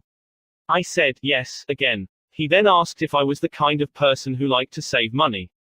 Naturally, I answered, yes. He went on to explain that they had bow sets with all the necessary equipment on sale for $34.95. I could buy a complete set for only $4.95 more than I could rent one. He explained that is why they had discontinued renting them. Did I think that was reasonable? My yes response led to a purchase of the set, and when I picked it up I purchased several more items at this shop and have since become a regular customer. Socrates, the gadfly of Athens, was one of the greatest philosophers the world has ever known. He did something that only a handful of men in all history have been able to do. He sharply changed the whole course of human thought, and now, 24 centuries after his death, he is honored as one of the wisest persuaders who ever influenced this wrangling world. His method: did he tell people they were wrong? Oh, no, not Socrates. He was far too adroit for that. His whole technique, now called the Socratic method, was based upon getting a yes, yes response. He asked questions with which his opponent would have to agree. He kept on winning one admission after another until he had an armful of yeses. He kept on asking questions until finally, almost without realizing it, his opponents found themselves embracing a conclusion they would have bitterly denied a few minutes previously. The next time we attempted to tell someone he or she is wrong, let's remember old Socrates and ask a gentle question, a question that will get the yes, yes response. The Chinese have a proverb pregnant with the age-old wisdom of the Orient: he who treads softly goes far. They have spent 5,000 years studying human nature, those cultured Chinese, and they have garnered a lot of perspicacity. He who treads softly goes far. Principle 5: get the other person saying, yes, yes, immediately. The safety valve in handling complaints must people trying to win others to their way of thinking do too much talking themselves. Let the other people talk themselves out. They know more about the business and problems than you do. So ask them questions. Let them tell you a few things. If you disagree with them, you may be tempted to interrupt. But don't. It is dangerous. They won't pay attention to you while they still have a lot of ideas of their own crying for expression. So listen patiently and with an open mind. Be sincere about it. Encourage them to express their ideas fully. Does this policy pay in business? Let's see. Here is the story of a sales representative who was forced to try it. One of the largest automobile manufacturers in the United States was negotiating for a year's requirements of upholstery fabrics. 3 important manufacturers had worked up fabrics in sample bodies. These had all been inspected by the executives of the motor company, and notice had been sent to each manufacturer saying that, on a certain day, a representative from each supplier would be given an opportunity to make a final plea for the contract. GBR, a representative of one manufacturer, arrived in town with a severe attack of laryngitis. When it came my turn to meet the executives in conference, Mr. R said as he related the story before one of my classes, I had lost my voice. I could hardly whisper. I was ushered into a room and found myself face to face with the textile engineer, the purchasing agent, the director of sales and the president of the company. I stood up and made a valiant effort to speak, but I couldn't do anything more than squeak. They were all seated around a table, so I wrote on a pad of paper, "Gentlemen, I have lost my voice. I am speechless." "I'll do the talking for you," the president said. He did. He exhibited my samples and praised their good points. A lively discussion arose about the merits of my goods. And the president, since he was talking for me, took the position I would have had during the discussion. My sole participation consisted of smiles, nods and a few gestures. As a result of this unique conference, I was awarded the contract, which called for over 500,000 yards of upholstery fabrics at an aggregate value of $1,600,000, the biggest order I had ever received. I know I would have lost the contract if I hadn't lost my voice, because I had the wrong idea about the whole proposition.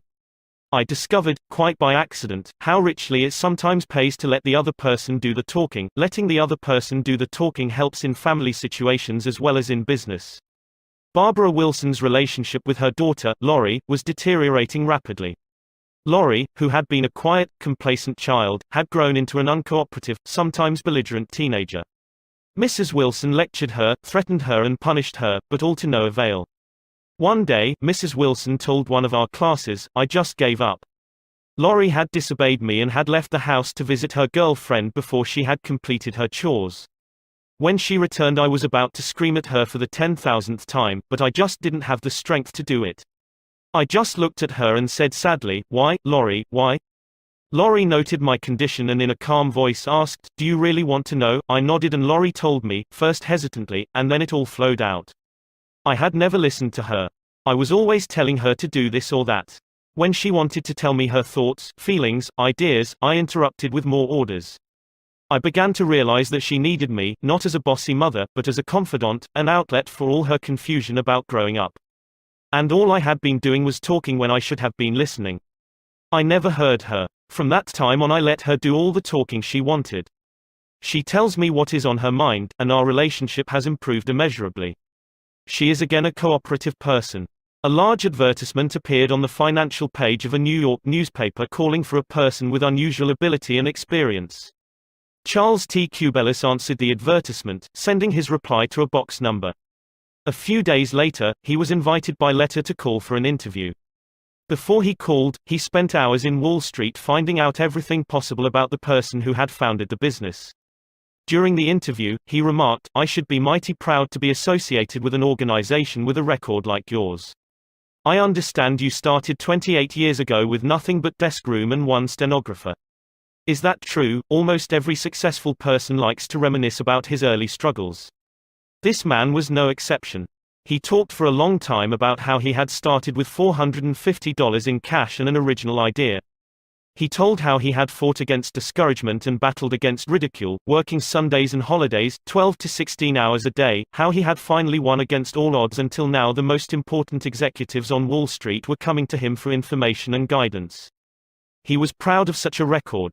He had a right to be, and he had a splendid time telling about it. Finally, he questioned Mr. Cubelis briefly about his experience, then called in one of his vice presidents and said, "I think this is the person we are looking for." Mr. Cubelis had taken the trouble to find out about the accomplishments of his prospective employer. He showed an interest in the other person and his problems. He encouraged the other person to do most of the talking, and made a favorable impression. Roy G. Bradley of Sacramento, California, had the opposite problem. He listened as a good prospect for a sales position talked himself into a job with Bradley's firm. Roy reported, "Being a small brokerage firm, we had no fringe benefits, such as hospitalization, medical insurance and pensions. Every representative is an independent agent.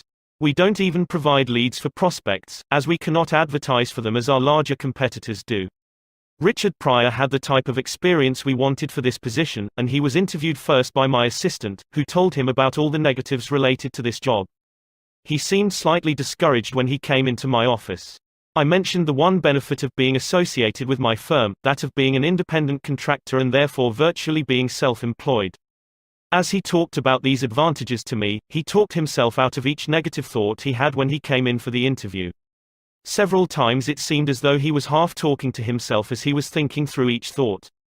At times I was tempted to add to his thoughts, however, as the interview came to a close I felt he had convinced himself, very much on his own, that he would like to work for my firm. Because I had been a good listener and let Dick do most of the talking, he was able to weigh both sides fairly in his mind, and he came to the positive conclusion, which was a challenge he created for himself. We hired him and he has been an outstanding representative for our firm. Even our friends would much rather talk to us about their achievements than listen to us boast about ours. La Rochefoucauld, the French philosopher, said, "If you want enemies, excel your friends, but if you want friends, let your friends excel you." Why is that true? Because when our friends excel us, they feel important, but when we excel them, they, or at least some of them, will feel inferior and envious. By far the best-liked placement counselor in the Midtown Personnel Agency in New York City was Henrietta G. It hadn't always been that way. During the first few months of her association with the agency, Henrietta didn't have a single friend among her colleagues. Why? Because every day she would brag about the placements she had made, the new accounts she had opened, and anything else she had accomplished. "I was good at my work and proud of it," Henrietta told one of our classes. But instead of my colleagues sharing my triumphs, they seemed to resent them. I wanted to be liked by these people. I really wanted them to be my friends. After listening to some of the suggestions made in this course, I started to talk about myself less and listen more to my associates. They also had things to boast about and were more excited about telling me about their accomplishments than about listening to my boasting. Now, when we have some time to chat, I ask them to share their joys with me, and I only mention my achievements when they ask. Principle 6: Let the other person do a great deal of the talking. How to get cooperation? Don't you have much more faith in ideas that you discover for yourself than in ideas that are handed to you on a silver platter? If so, isn't it bad judgment to try to ram your opinions down the throats of other people? Isn't it wiser to make suggestions, and let the other person think out the conclusion? Adolf Seltz of Philadelphia, sales manager in an automobile showroom and a student in one of my courses, suddenly found himself confronted with the necessity of injecting enthusiasm into a discouraged and disorganized group of automobile salespeople. Calling a sales meeting, he urged his people to tell him exactly what they expected from him. As they talked, he wrote their ideas on the blackboard. He then said, "I'll give you all these qualities you expect from me. Now I want you to tell me what I have a right to expect from you." The replies came quick and fast: loyalty, honesty, initiative, optimism, teamwork, 8 hours a day of enthusiastic work. The meeting ended with a new courage, a new inspiration. One salesperson volunteered to work 14 hours a day, and Mr. Seltz reported to me that the increase of sales was phenomenal. "The people had made a sort of moral bargain with me," said Mr. Seltz, "and as long as I lived up to my part in it, they were determined to live up to theirs. Consulting them about their wishes and desires was just the shot in the arm they needed. No one likes to feel that he or she is being sold something or told to do a thing. We much prefer to feel that we are buying of our own accord or acting on our own ideas. We like to be consulted about our wishes, our wants, our thoughts." Take the case of Eugene Wesson. He lost countless thousands of dollars in commissions before he learned this truth. Mr. Wesson sold sketches for a studio that created designs for stylists and textile manufacturers. Mr. Wesson had called on one of the leading stylists in New York once a week, every week for 3 years. "He never refused to see me," said Mr. Wesson, "but he never bought. He always looked over my sketches very carefully and then said, 'No, Wesson, I guess we don't get together today.'" After 150 failures, Wesson realized he must be in a mental rut, so he resolved to devote one evening a week to the study of influencing human behavior, to help him develop new ideas and generate new enthusiasm. He decided on this new approach. With half a dozen unfinished artist sketches under his arm, he rushed over to the buyer's office. "I want you to do me a little favor, if you will," he said. "Here are some uncompleted sketches. Won't you please tell me how we could finish them up in such a way that you could use them?" The buyer looked at the sketches for a while without uttering a word. Finally he said, "Leave these with me for a few days, Wesson, and then come back and see me." Wesson returned 3 days later, got his suggestions, took the sketches back to the studio and had them finished according to the buyer's ideas. The result? All accepted. After that, this buyer ordered scores of other sketches from Wesson, all drawn according to the buyer's ideas. "I realized why I had failed for years to sell him," said Mr. Wesson. "I had urged him to buy what I thought he ought to have. Then I changed my approach completely. I urged him to give me his ideas.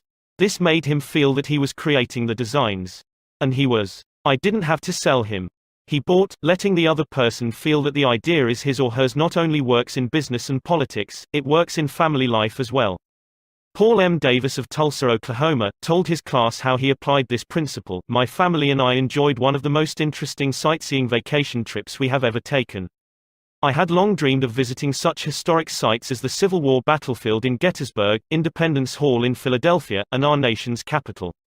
Valley Forge, Jamestown and the restored colonial village of Williamsburg were high on the list of things I wanted to see.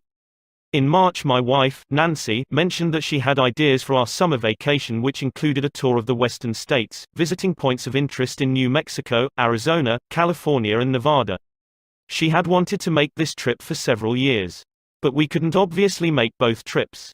Our daughter, Anne, had just completed a course in U.S. history in junior high school and had become very interested in the events that had shaped our country's growth. I asked her how she would like to visit the places she had learned about on our next vacation. She said she would love to.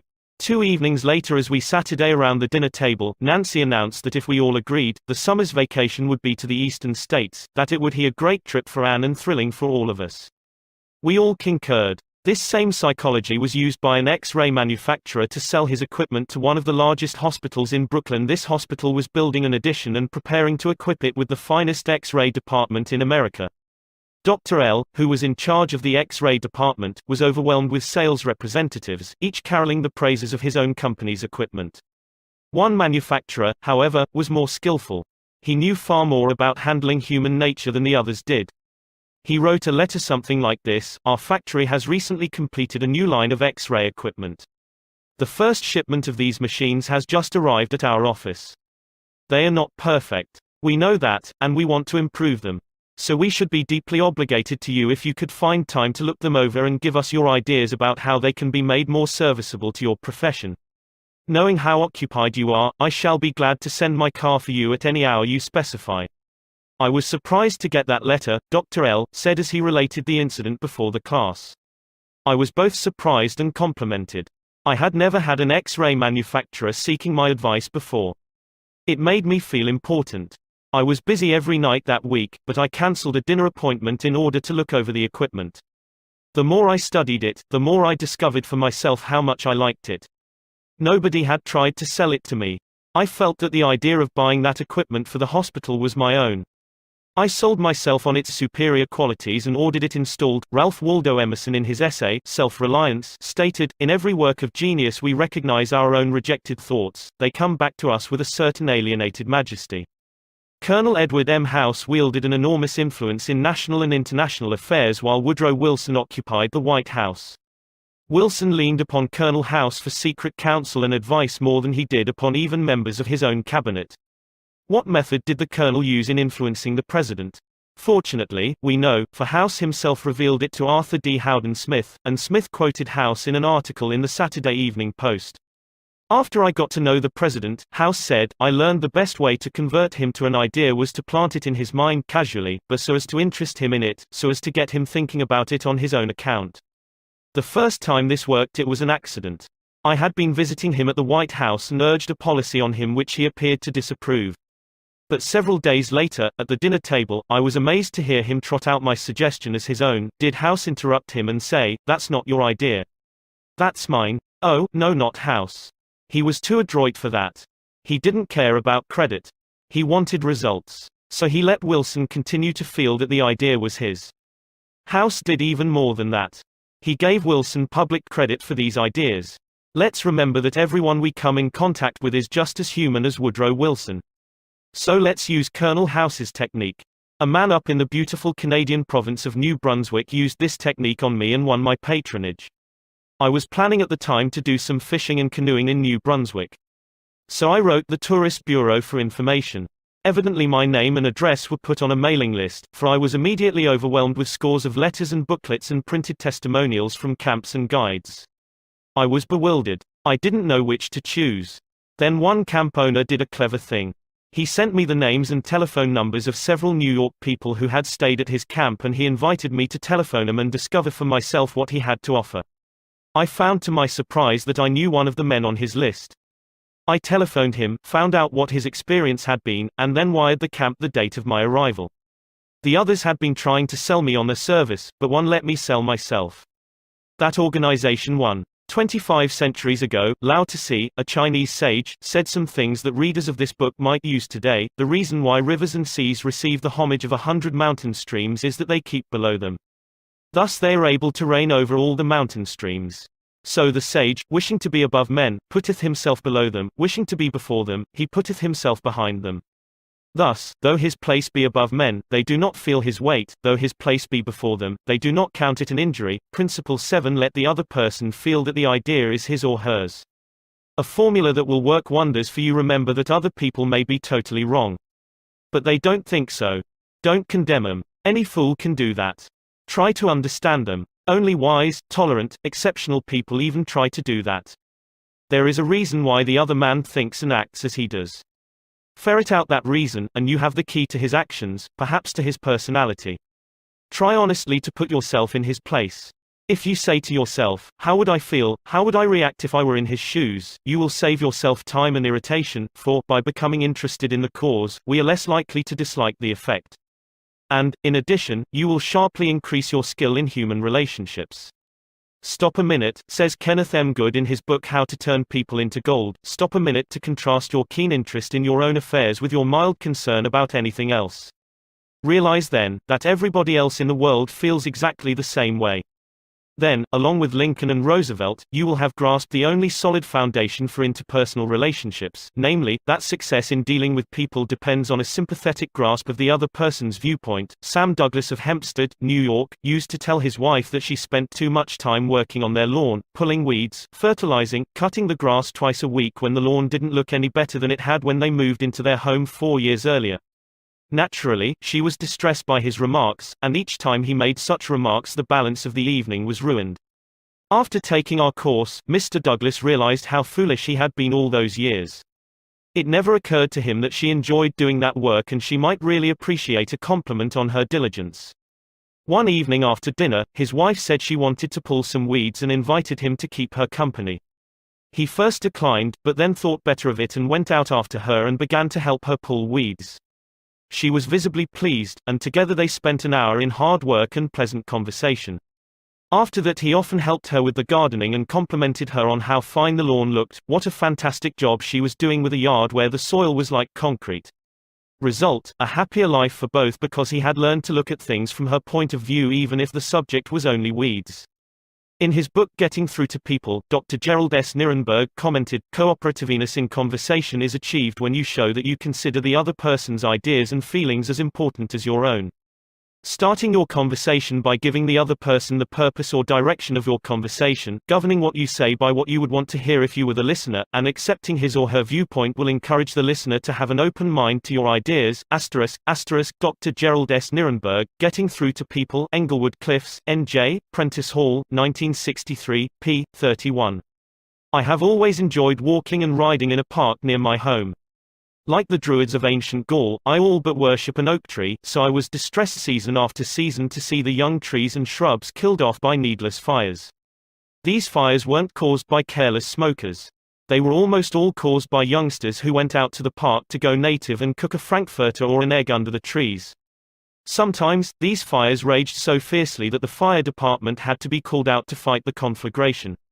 There was a sign on the edge of the park saying that anyone who started a fire was liable to fine and imprisonment, but the sign stood in an unfrequented part of the park, and few of the culprits ever saw it.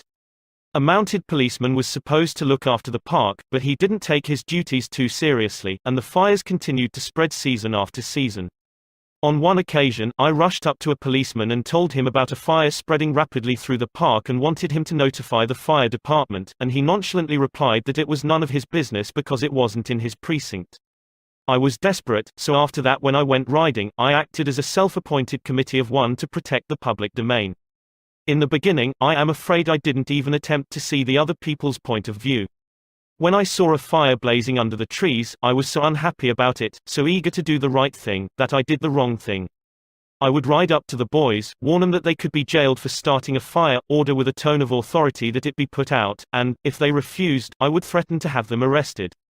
I was merely unloading my feelings without thinking of their point of view. The result? They obeyed sullenly and with resentment. After I rode on over the hill, they probably rebuilt the fire and longed to burn up the whole park. With the passing of the years, I acquired a trifle more knowledge of human relations, a little more tact, a somewhat greater tendency to see things from the other person's standpoint. Then, instead of giving orders, I would ride up to a blazing fire and begin something like this: "Having a good time, boys? What are you going to cook for supper? I loved to build fires myself when I was a boy, and I still love to. But you know they are very dangerous here in the park. I know you boys don't mean to do any harm, but other boys aren't so careful. They come along and see that you have built a fire, so they build one and don't put it out when they go home, and it spreads among the dry leaves and kills the trees. We won't have any trees here at all if we aren't more careful. You could be put in jail for building this fire. But I don't want to be bossy and interfere with your pleasure. I like to see you enjoy yourselves, but won't you please rake all the leaves away from the fire right now, and you'll be careful to cover it with dirt, a lot of dirt, before you leave, won't you? And the next time you want to have some fun, won't you please build your fire over the hill there in the sandpit? It can't do any harm there. Thanks so much, boys.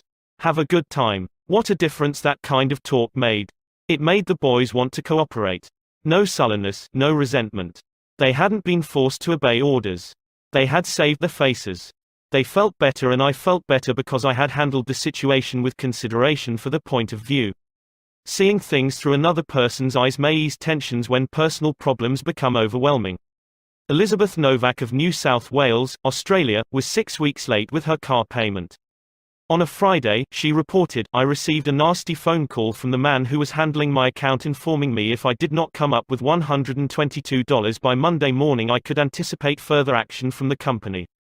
I had no way of raising the money over the weekend, so when I received his phone call first thing on Monday morning I expected the worst. Instead of becoming upset, I looked at the situation from his point of view. I apologized most sincerely for causing him so much inconvenience and remarked that I must be his most troublesome customer, as this was not the first time I was behind in my payments. His tone of voice changed immediately, and he reassured me that I was far from being one of his really troublesome customers.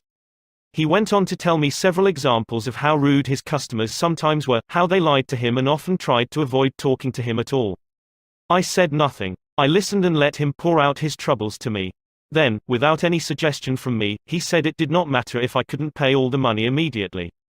It would be all right if I paid him $20 by the end of the month and made up the balance whenever it was convenient for me to do so. Tomorrow, before asking anyone to put out a fire or buy your product or contribute to your favorite charity, why not pause and close your eyes and try to think the whole thing through from another person's point of view?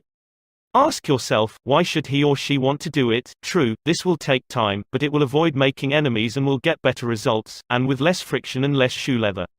I would rather walk the sidewalk in front of a person's office for 2 hours before an interview, said Dean Donham of the Harvard Business School, than step into that office without a perfectly clear idea of what I was going to say and what that person, from my knowledge of his or her interests and motives, was likely to answer. That is so important that I am going to repeat it in italics for the sake of emphasis. I would rather walk the sidewalk in front of a person's office for 2 hours before an interview than step into that office without a perfectly clear idea of what I was going to say and what that person, from my knowledge of his or her interests and motives, was likely to answer.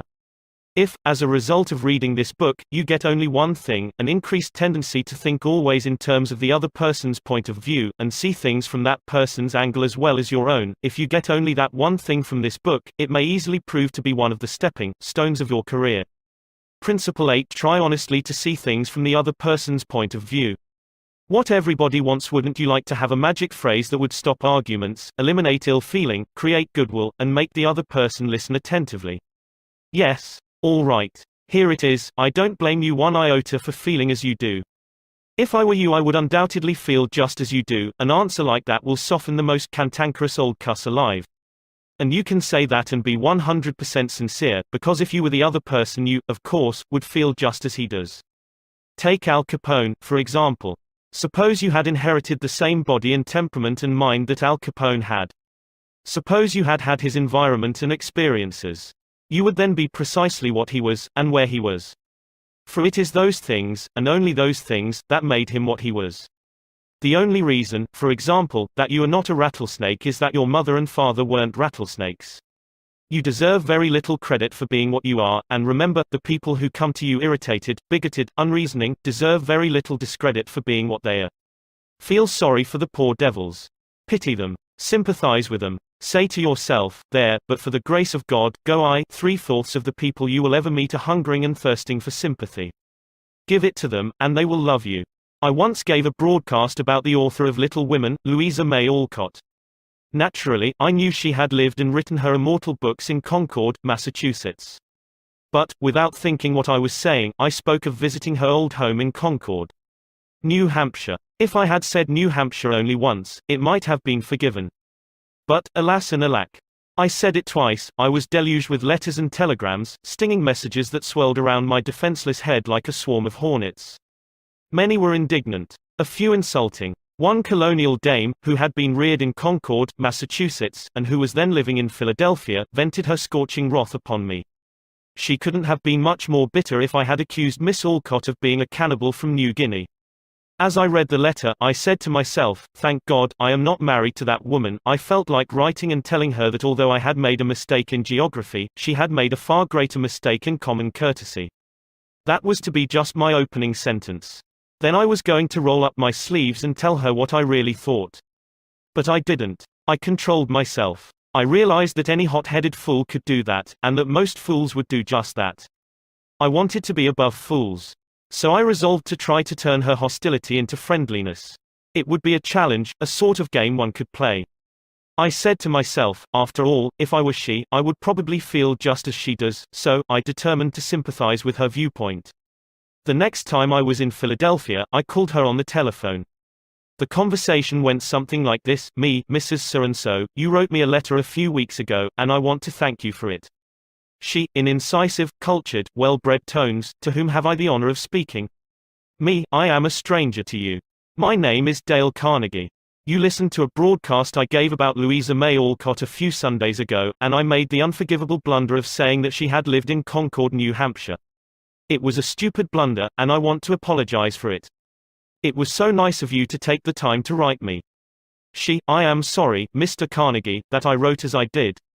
I lost my temper. I must apologize. Me, no. You are not the one to apologize, I am. Any school child would have known better than to have said what I said. I apologized over the air the following Sunday, and I want to apologize to you personally now. She, I was born in Concord, Massachusetts. My family has been prominent in Massachusetts affairs for 2 centuries, and I am very proud of my native state. I was really quite distressed to hear you say that Miss Alcott had lived in New Hampshire. But I am really ashamed of that letter. Me, I assure you that you were not 1/10 as distressed as I am. My error didn't hurt Massachusetts, but it did hurt me. It is so seldom that people of your standing and culture take the time to write people who speak on the radio, and I do hope you will write me again if you detect an error in my talks. She, you know, I really like very much the way you have accepted my criticism. You must be a very nice person. I should like to know you better. So, because I had apologized and sympathized with her point of view, she began apologizing and sympathizing with my point of view. I had the satisfaction of controlling my temper, the satisfaction of returning kindness for an insult. I got infinitely more real fun out of making her like me than I could ever have gotten out of telling her to go and take a jump in the Schuylkill River. Every man who occupies the White House is faced almost daily with thorny problems in human relations. President Taft was no exception, and he learned from experience the enormous chemical value of sympathy in neutralizing the acid of hard feelings. In his book Ethics in Service, Taft gives rather an amusing illustration of how he softened the ire of a disappointed and ambitious mother. A lady in Washington, wrote Taft, whose husband had some political influence, came and labored with me for 6 weeks or more to appoint her son to a position. She secured the aid of senators and congressmen in formidable number and came with them to see that they spoke with emphasis. The place was one requiring technical qualification, and following the recommendation of the head of the bureau, I appointed somebody else. I then received a letter from the mother, saying that I was most ungrateful, since I declined to make her a happy woman as I could have done by a turn of my hand. She complained further that she had labored with her state delegation and got all the votes for an administration bill in which I was especially interested, and this was the way I had rewarded her. When you get a letter like that, the first thing you do is to think how you can be severe with a person who has committed an impropriety, or even been a little impertinent. Then you may compose an answer. Then, if you are wise, you will put the letter in a drawer and lock the drawer. Take it out in the course of 2 days. Such communications will always bear 2 days' delay in answering, and when you take it out after that interval, you will not send it. That is just the course I took. After that, I sat down and wrote her just as polite a letter as I could, telling her I realized a mother's disappointment under such circumstances, but that really the appointment was not left to my mere personal preference, that I had to select a man with technical qualifications, and had, therefore, to follow the recommendations of the head of the bureau. I expressed the hope that her son would go on to accomplish what she had hoped for him in the position which he then had. That mollified her, and she wrote me a note saying she was sorry she had written as she had. But the appointment I sent in was not confirmed at once, and after an interval I received a letter which purported to come from her husband, though it was in the same handwriting as all the others. I was therein advised that, due to the nervous prostration that had followed her disappointment in this case, she had to take to her bed and had developed a most serious case of cancer of the stomach. Would I not restore her to health by withdrawing the first name and replacing it by her son's? I had to write another letter, this one to the husband, to say that I hoped the diagnosis would prove to be inaccurate, that I sympathized with him in the sorrow he must have in the serious illness of his wife, but that it was impossible to withdraw the name sent in. The man whom I appointed was confirmed, and within 2 days after I received that letter, we gave a musical at the White House. The first 2 people to greet Mrs. Taft and I were this husband and wife, though the wife had so recently been in articulo mortis. J. Mangum represented an elevator-escalator maintenance company in Tulsa, Oklahoma, which had the maintenance contract for the escalators in one of Tulsa's leading hotels. The hotel manager did not want to shut down the escalator for more than 2 hours at a time because he did not want to inconvenience the hotel's guests. The repair that had to be made would take at least 8 hours, and his company did not always have a specially qualified mechanic available at the convenience of the hotel. When Mr. Mangum was able to schedule a top-flight mechanic for this job, he telephoned the hotel manager and instead of arguing with him to give him the necessary time, he said, "Rick, I know your hotel is quite busy and you would like to keep the escalator shutdown time to a minimum. I understand your concern about this, and we want to do everything possible to accommodate you. However, our diagnosis of the situation shows that if we do not do a complete job now, your escalator may suffer more serious damage and that would cause a much longer shutdown. I know you would not want to inconvenience your guests for several days." The manager had to agree that an 8-hour shutdown was more desirable than several days. By sympathizing with the manager's desire to keep his patrons happy, Mr. Mangum was able to win the hotel manager to his way of thinking easily and without rancor. Joyce Norris, a piano teacher in St. Louis, Missouri, told of how she had handled a problem piano teachers often have with teenage girls. Babette had exceptionally long fingernails. This is a serious handicap to anyone who wants to develop proper piano playing habits. Mrs. Norris reported, "I knew her long fingernails would be a barrier for her in her desire to play well.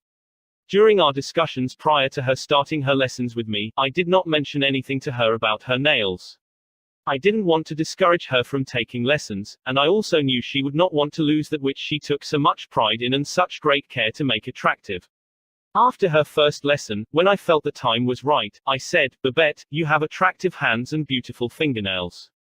If you want to play the piano as well as you are capable of and as well as you would like to, you would be surprised how much quicker and easier it would be for you, if you would trim your nails shorter. Just think about it, okay?'" She made a face which was definitely negative. I also talked to her mother about this situation, again mentioning how lovely her nails were. Another negative reaction. It was obvious that Babette's beautifully manicured nails were important to her.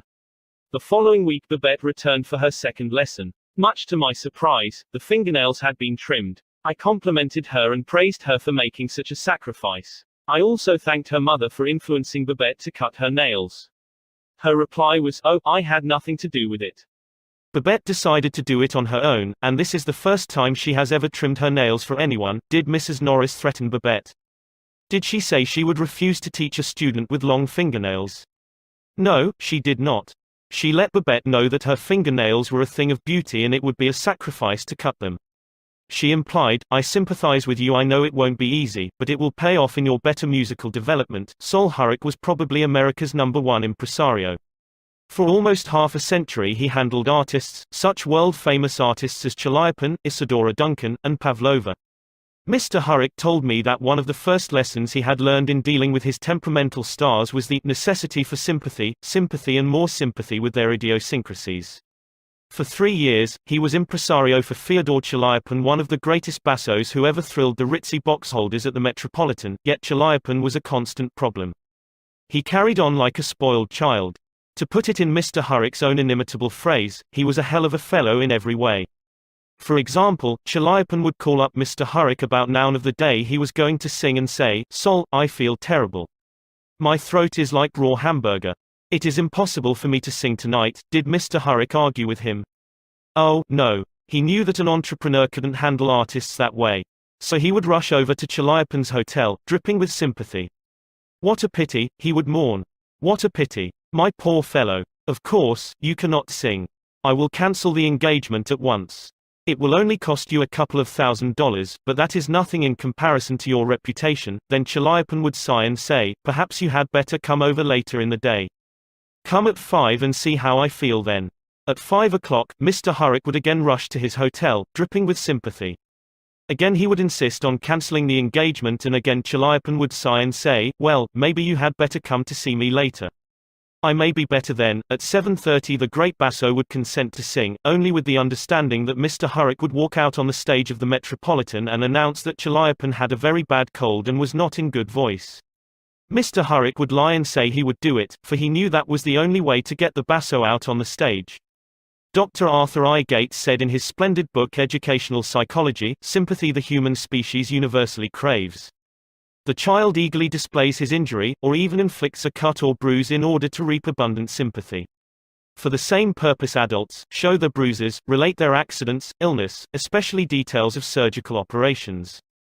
Self-pity for misfortunes real or imaginary is in some measure, practically a universal practice, so, if you want to win people to your way of thinking, put in practice, Principle 9 be sympathetic with the other person's ideas and desires.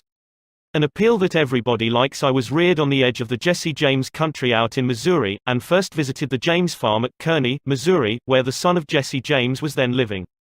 His wife told me stories of how Jesse robbed trains and held up banks and then gave money to the neighboring farmers to pay off their mortgages. Jesse James probably regarded himself as an idealist at heart, just as Dutch Schultz, Two Gun, Crowley, Al Capone and many other organized crime godfathers did generations later. The fact is that all people you meet have a high regard for themselves and like to be fine and unselfish in their own estimation. Pierpont Morgan observed, in one of his analytical interludes, that a person usually has two reasons for doing a thing, one that sounds good and a real one. The person himself will think of the real reason. You don't need to emphasize that. But all of us, being idealists at heart, like to think of motives that sound good. So, in order to change people, appeal to the nobler motives. Is that too idealistic to work in business? Let's see. Let's take the case of Hamilton J. Farrell of the Farrell-Mitchell Company of Glenolden, Pennsylvania. Mr. Farrell had a disgruntled tenant who threatened to move. The tenant's lease still had 4 months to run, nevertheless, he served notice that he was vacating immediately, regardless of lease. These people had lived in my house all winter, the most expensive part of the year, Mr. Farrell said as he told the story to the class, and I knew it would be difficult to rent the apartment again before fall. I could see all that rent income going over the hill, and believe me, I saw red.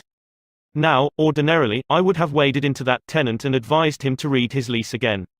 I would have pointed out that if he moved, the full balance of his rent would fall due at once, and that I could, and would, move to collect.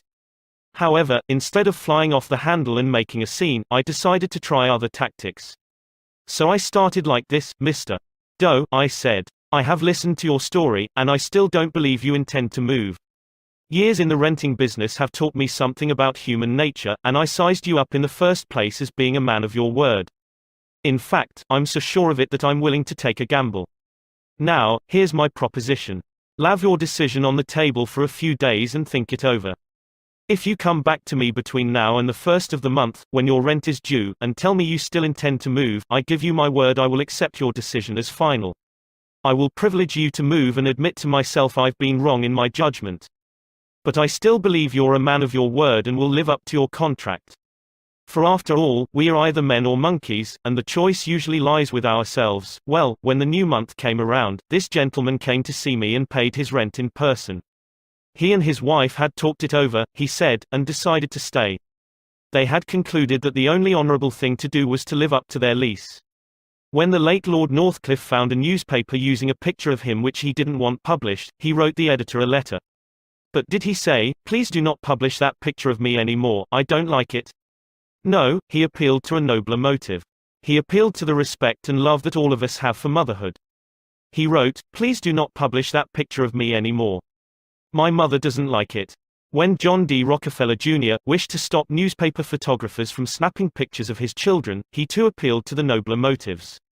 He didn't say, "I don't want the pictures published." No, he appealed to the desire, deep in all of us, to refrain from harming children.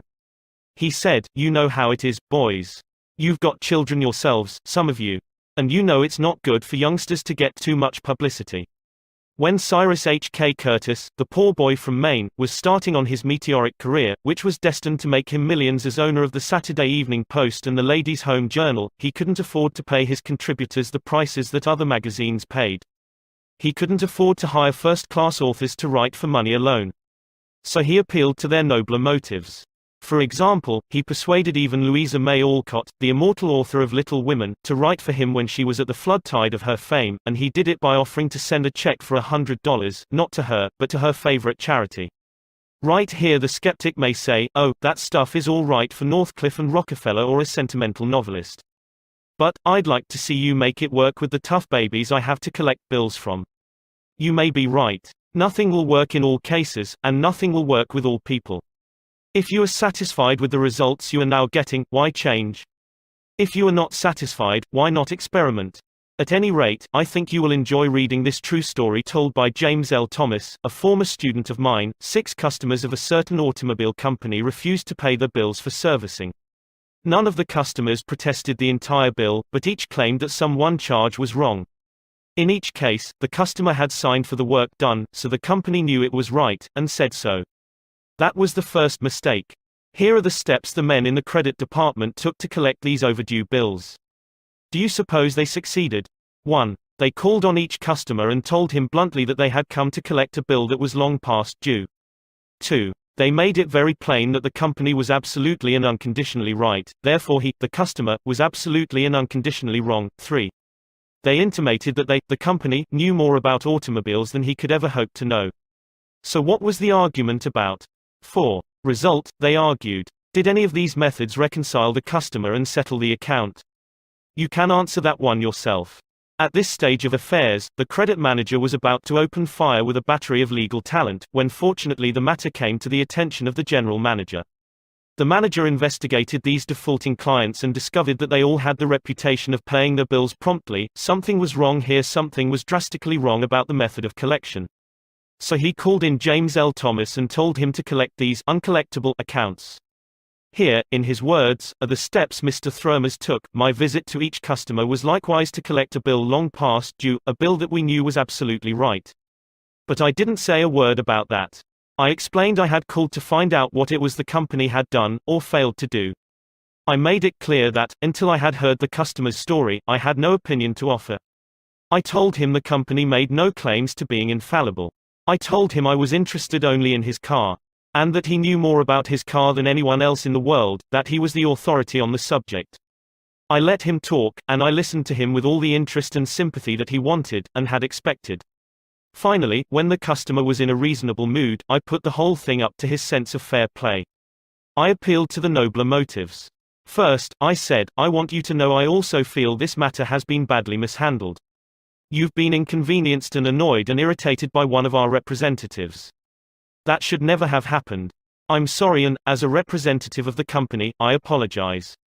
As I sat today here and listened to your side of the story, I could not help being impressed by your fairness and patience. And now, because you are fair-minded and patient, I am going to ask you to do something for me. It's something that you can do better than anyone else, something you know more about than anyone else. Here is your bill. I know it is safe for me to ask you to adjust it, just as you would do if you were the president of my company. I am going to leave it all up to you. Whatever you say goes. Did he adjust the bill? He certainly did, and got quite a kick out of it. The bills ranged from $150 to $400, but did the customer give himself the best of it? Yes, one of them did. One of them refused to pay a penny of the disputed charge, but the other 5 all gave the company the best of it. And here's the cream of the whole thing, we delivered new cars to all 6 of these customers within the next 2 years. Experience has taught me, says Mr. Thomas, that when no information can be secured about the customer, the only sound basis on which to proceed is to assume that he or she is sincere, honest, truthful and willing and anxious to pay the charges, once convinced they are correct. To put it differently and perhaps more clearly, people are honest and want to discharge their obligations. The exceptions to that rule are comparatively few, and I am convinced that the individuals who are inclined to chisel will in most cases react favorably if you make them feel that you consider them honest, upright and fair. Principle 10. Appeal to the nobler motives. The movies do it. TV does it. Why don't you do it? Many years ago, the Philadelphia Evening Bulletin was being maligned by a dangerous whispering campaign. A malicious rumor was being circulated. Advertisers were being told that the newspaper was no longer attractive to readers because it carried too much advertising and too little news. Immediate action was necessary. The gossip had to be squelched. But how? This is the way it was done. The bulletin clipped from its regular edition all reading matter of all kinds on one average day, classified it, and published it as a book. The book was called One Day. It contained 307 pages, as many as a hard-covered book, yet the bulletin had printed all this news and feature material on one day and sold it, not for several dollars, but for a few cents. The printing of that book dramatized the fact that the bulletin carried an enormous amount of interesting reading matter. It conveyed the facts more vividly, more interestingly, more impressively, than pages of figures and mere talk could have done. This is the day of dramatization. Merely stating a truth isn't enough. The truth has to be made vivid, interesting, dramatic. You have to use showmanship. The movies do it. Television does it. And you will have to do it if you want attention. Experts in window display know the power of dramatization. For example, the manufacturers of a new rat poison gave dealers a window display that included 2 live rats. The week the rats were shown, sales zoomed to 5 times their normal rate. Television commercials abound with examples of the use of dramatic techniques in selling products. Sit down one evening in front of your television set and analyze what the advertisers do in each of their presentations. You will note how an antacid medicine changes the color of the acid in a test tube while its competitor doesn't, how one brand of soap or detergent gets a greasy shirt clean when the other brand leaves it gray. You'll see a car maneuver around a series of turns and curves, far better than just being told about it. Happy faces will show contentment with a variety of products. All of these dramatize for the viewer the advantages offered by whatever is being sold, and they do get people to buy them. You can dramatize your ideas in business or in any other aspect of your life. It's easy. Jim Yeamans, who sells for the NCR Company, National Cash Register, in Richmond, Virginia, told how he made a sale by dramatic demonstration. Last week I called on a neighborhood grocer and saw that the cash registers he was using at his checkout counters were very old-fashioned. I approached the owner and told him, "You are literally throwing away pennies every time a customer goes through your line." With that I threw a handful of pennies on the floor. He quickly became more attentive. The mere words should have been of interest to him. But the sound of pennies hitting the floor really stopped him. I was able to get an order from him to replace all of his old machines. It works in home life as well. When the old-time lover proposed to his sweetheart, did he just use words of love? No. He went down on his knees. That really showed he meant what he said. We don't propose on our knees anymore, but many suitors still set up a romantic atmosphere before they pop the question. Dramatizing what you want works with children as well. Joe B. Fant, Jr., of Birmingham, Alabama, was having difficulty getting his 5-year-old boy and 3-year-old daughter to pick up their toys, so he invented a train. Joey was the engineer, Captain Casey Jones, on his tricycle. Janet's wagon was attached, and in the evening she loaded all the coal on the caboose, her wagon, and then jumped in while her brother drove her around the room. In this way the room was cleaned up, without lectures, arguments or threats. Mary Catherine Wolfe of Mishawaka, Indiana, was having some problems at work and decided that she had to discuss them with the boss. On Monday morning she requested an appointment with him but was told he was very busy and she should arrange with his secretary for an appointment later in the week. The secretary indicated that his schedule was very tight, but she would try to fit her in. Ms. Wolfe described what happened. "I did not get a reply from her all week long. Whenever I questioned her, she would give me a reason why the boss could not see me. Friday morning came and I had heard nothing definite. I really wanted to see him and discuss my problems before the weekend, so I asked myself how I could get him to see me. What I finally did was this. I wrote him a formal letter. I indicated in the letter that I fully understood how extremely busy he was all week, but it was important that I speak with him. I enclosed a form letter and a self-addressed envelope and asked him to please fill it out or ask his secretary to do it and return it to me. The form letter read as follows: Ms. Wolfe, I will be able to see you on at a.m. p.m. I will give you minutes of my time. I put this letter in his in-basket at 11 a.m. At 2 p.m., I checked my mailbox. There was my self-addressed envelope. He had answered my form letter himself and indicated he could see me that afternoon and could give me 10 minutes of his time. I met with him, and we talked for over an hour and resolved my problems. If I had not dramatized to him the fact that I really wanted to see him, I would probably be still waiting for an appointment. James B. Boynton had to present a lengthy market report. His firm had just finished an exhaustive study for a leading brand of cold cream. Data were needed immediately about the competition in this market. The prospective customer was one of the biggest and most formidable men in the advertising business. And his first approach failed almost before he began. The first time I went in, Mr. Boynton explains, I found myself sidetracked into a futile discussion of the methods used in the investigation. He argued and I argued. He told me I was wrong, and I tried to prove that I was right. I finally won my point, to my own satisfaction, but my time was up, the interview was over, and I still hadn't produced results. The second time, I didn't bother with tabulations of figures and data. I went to see this man, I dramatized my facts. As I entered his office, he was busy on the phone. While he finished his conversation, I opened a suitcase and dumped 32 jars of cold cream on top of his desk, all products he knew, all competitors of his cream. On each jar, I had a tag itemizing the results of the trade investigation, and each tag told its story briefly, dramatically. What happened? There was no longer an argument. Here was something new, something different. He picked up first one and then another of the jars of cold cream and read the information on the tag. A friendly conversation developed. He asked additional questions. He was intensely interested. He had originally given me only 10 minutes to present my facts, but 10 minutes passed, 20 minutes, 40 minutes, and at the end of an hour we were still talking. I was presenting the same facts this time that I had presented previously. But this time I was using dramatization, showmanship, and what a difference it made. Principle 11: Dramatize your ideas. When nothing else works, try this. Charles Schwab had a mill manager whose people weren't producing the quota of work. How is it, Schwab asked him, that a manager as capable as you can't make this mill turn out what it should? I don't know, the manager replied. I've coaxed the men, I've pushed them, I've sworn and cussed, I've threatened them with damnation and being fired. But nothing works. They just won't produce. This conversation took place at the end of the day, just before the night shift came on. Schwab asked the manager for a piece of chalk, then, turning to the nearest man, asked, how many heats did your shift make today? 6. Without another word, Schwab chalked a big figure 6 on the floor, and walked away. When the night shift came in, they saw the 6, and asked what it meant. The big boss was in here today, the day people said. He asked us how many heats we made, and we told him 6. He chalked it down on the floor. The next morning Schwab walked through the mill again. The night shift had rubbed out 6 and replaced it with a big 7. When the day shift reported for work the next morning, they saw a big 7 chalked on the floor. So the night shift thought they were better than the day shift, did they? Well, they would show the night shift a thing or two. The crew pitched in with enthusiasm, and when they quit that night, they left behind them an enormous, swaggering 10. Things were stepping up.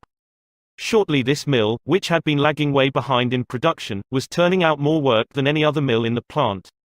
The principle. Let Charles Schwab say it in his own words, the way to get things done, say Schwab, is to stimulate competition. I do not mean in a sordid, money-getting way, but in the desire to excel. The desire to excel. The challenge. Throwing down the gauntlet. An infallible way of appealing to people of spirit. Without a challenge, Theodore Roosevelt would never have been President of the United States. The Rough Rider, just back from Cuba, was picked for governor of New York State. The opposition discovered he was no longer a legal resident of the state, and Roosevelt, frightened, wished to withdraw. Then Thomas Collier Platt, then U.S. Senator from New York, threw down the challenge. Turning suddenly on Theodore Roosevelt, he cried in a ringing voice, "Is the hero of San Juan Hill a coward?" Roosevelt stayed in the fight, and the rest is history. A challenge not only changed his life, it had a real effect upon the future of his nation. All men have fears, but the brave put down their fears and go forward, sometimes to death, but always to victory, was the motto of the King's Guard in ancient Greece. What greater challenge can be offered than the opportunity to overcome those fears? When Al Smith was governor of New York, he was up against it. Sing Sing, at the time the most notorious penitentiary west of Devil's Island, was without a warden. Scandals had been sweeping through the pristine walls, scandals and ugly rumors. Smith needed a strong man to rule Sing Sing, an iron man. But who? He sent for Louis E. Laws of New Hampton. How about going up to take charge of Sing Sing, he said jovially when Laws stood before him. They need a man up there with experience. Laws was flabbergasted. He knew the dangers of Sing Sing. It was a political appointment, subject to the vagaries of political whims. Wardens had come and gone, one had lasted only 3 weeks. He had a career to consider. Was it worth the risk? Then Smith, who saw his hesitation, leaned back in his chair and smiled. Young fellow, he said, I don't blame you for being scared. It's a tough spot. It'll take a big person to go up there and stay. So Smith was throwing down a challenge, was he? Laws liked the idea of attempting a job that called for someone big, so he went. And he stayed. He stayed, to become the most famous warden of his time. His book 20,000 Years in Sing Sing sold into the hundreds of thousands of copies. His broadcasts on the air and his stories of prison life have inspired dozens of movies. His humanizing of criminals wrought miracles in the way of prison reform.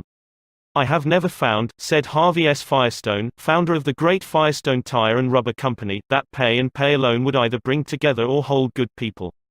I think it was the game itself. Frederick Hertzberg, one of the great behavioral scientists, concurred. He studied in depth the work attitudes of thousands of people ranging from factory workers to senior executives. What do you think he found to be the most motivating factor, the one facet of the jobs that was most stimulating? Money? Good working conditions? Fringe benefits? No, not any of those. The one major factor that motivated people was the work itself. If the work was exciting and interesting, the worker looked forward to doing it and was motivated to do a good job. That is what every successful person loves, the game. The chance for self-expression. The chance to prove his or her worth, to excel, to win. That is what makes foot races and hog calling and pie-eating contests. The desire to excel. The desire for a feeling of importance. Principle 12 Throw down a challenge. In a nutshell, win people to your way of thinking. Principle 1 The only way to get the best of an argument is to avoid it. Principle 2 Show respect for the other person's opinions. Principle 3 If you are wrong, admit it quickly and emphatically. Principle 4 Begin in a friendly way. Principle 5 Get the other person saying, yes, yes, immediately. Principle 6 Let the other person do a great deal of the talking. Principle 7 Let the other person feel that the idea is his or hers. Principle 8 Try honestly to see things from the other person's point of view. Principle 9 Be sympathetic with the other person's ideas and desires. Principle 10 Appeal to the nobler motives. Principle 11 Dramatize your ideas. Principle 12 Throw down a challenge. Part 4 Be a leader, how to change people without giving offense or arousing resentment. If you must find fault, this is the way to begin. A friend of mine was a guest at the White House for a weekend during the administration of Calvin Coolidge. Drifting into the president's private office, he heard Coolidge say to one of his secretaries, "That's a pretty dress you're wearing this morning, and you are a very attractive young woman." That was probably the most effusive praise Silent Cal had ever bestowed upon a secretary in his life. It was so unusual, so unexpected, that the secretary blushed in confusion. Then Coolidge said, "Now, don't get stuck up. I just said that to make you feel good. From now on, I wish you would be a little bit more careful with your punctuation." His method was probably a bit obvious, but the psychology was superb. It is always easier to listen to unpleasant things after we have heard some praise of our good points. A barber lathers a man before he shaves him, and that is precisely what McKinley did back in 1896, when he was running for president. One of the prominent Republicans of that day had written a campaign speech that he felt was just a trifle better than Cicero and Patrick Henry and Daniel Webster all rolled into one. With great glee, this chap read his immortal speech aloud to McKinley. The speech had its fine points, but it just wouldn't do. It would have raised a tornado of criticism. McKinley didn't want to hurt the man's feelings. He must not kill the man's splendid enthusiasm, and yet he had to say, "No." Note how adroitly he did it. "My friend, that is a splendid speech, a magnificent speech," McKinley said. "No one could have prepared a better one. There are many occasions on which it would be precisely the right thing to say, but is it quite suitable to this particular occasion? Sound and sober as it is from your standpoint, I must consider its effect from the party's standpoint. Now you go home and write a speech along the lines I indicate, and send me a copy of it." He did just that. McKinley blue-penciled and helped him rewrite his second speech, and he became one of the effective speakers of the campaign. Here is the second most famous letter that Abraham Lincoln ever wrote. His most famous one was written to Mrs. Bixby, expressing his sorrow for the death of the 5 sons she had lost in battle. Lincoln probably dashed this letter off in 5 minutes, yet it sold at public auction in 1926 for $12,000, and that, by the way, was more money than Lincoln was able to save during half a century of hard work. The letter was written to General Joseph Hooker on April 26, 1863, during the darkest period of the Civil War. For 18 months, Lincoln's generals had been leading the Union Army from one tragic defeat to another. Nothing but futile, stupid human butchery. The nation was appalled. Thousands of soldiers had deserted from the army, and then the Republican members of the Senate had revolted and wanted to force Lincoln out of the White House.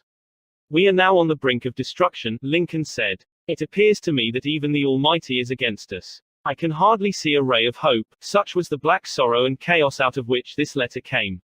I am printing the letter here because it shows how Lincoln tried to change an obstreperous general when the very fate of the nation could have depended upon the general's action. This is perhaps the sharpest letter Abe Lincoln wrote after he became president, yet you will note that he praised General Hooker before he spoke of his grave faults. Yes, they were grave faults, but Lincoln didn't call them that.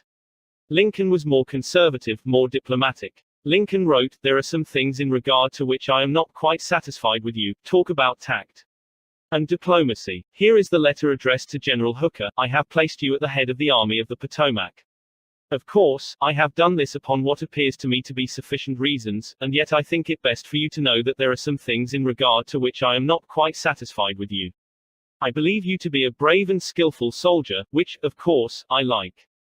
I also believe you do not mix politics with your profession, in which you are right.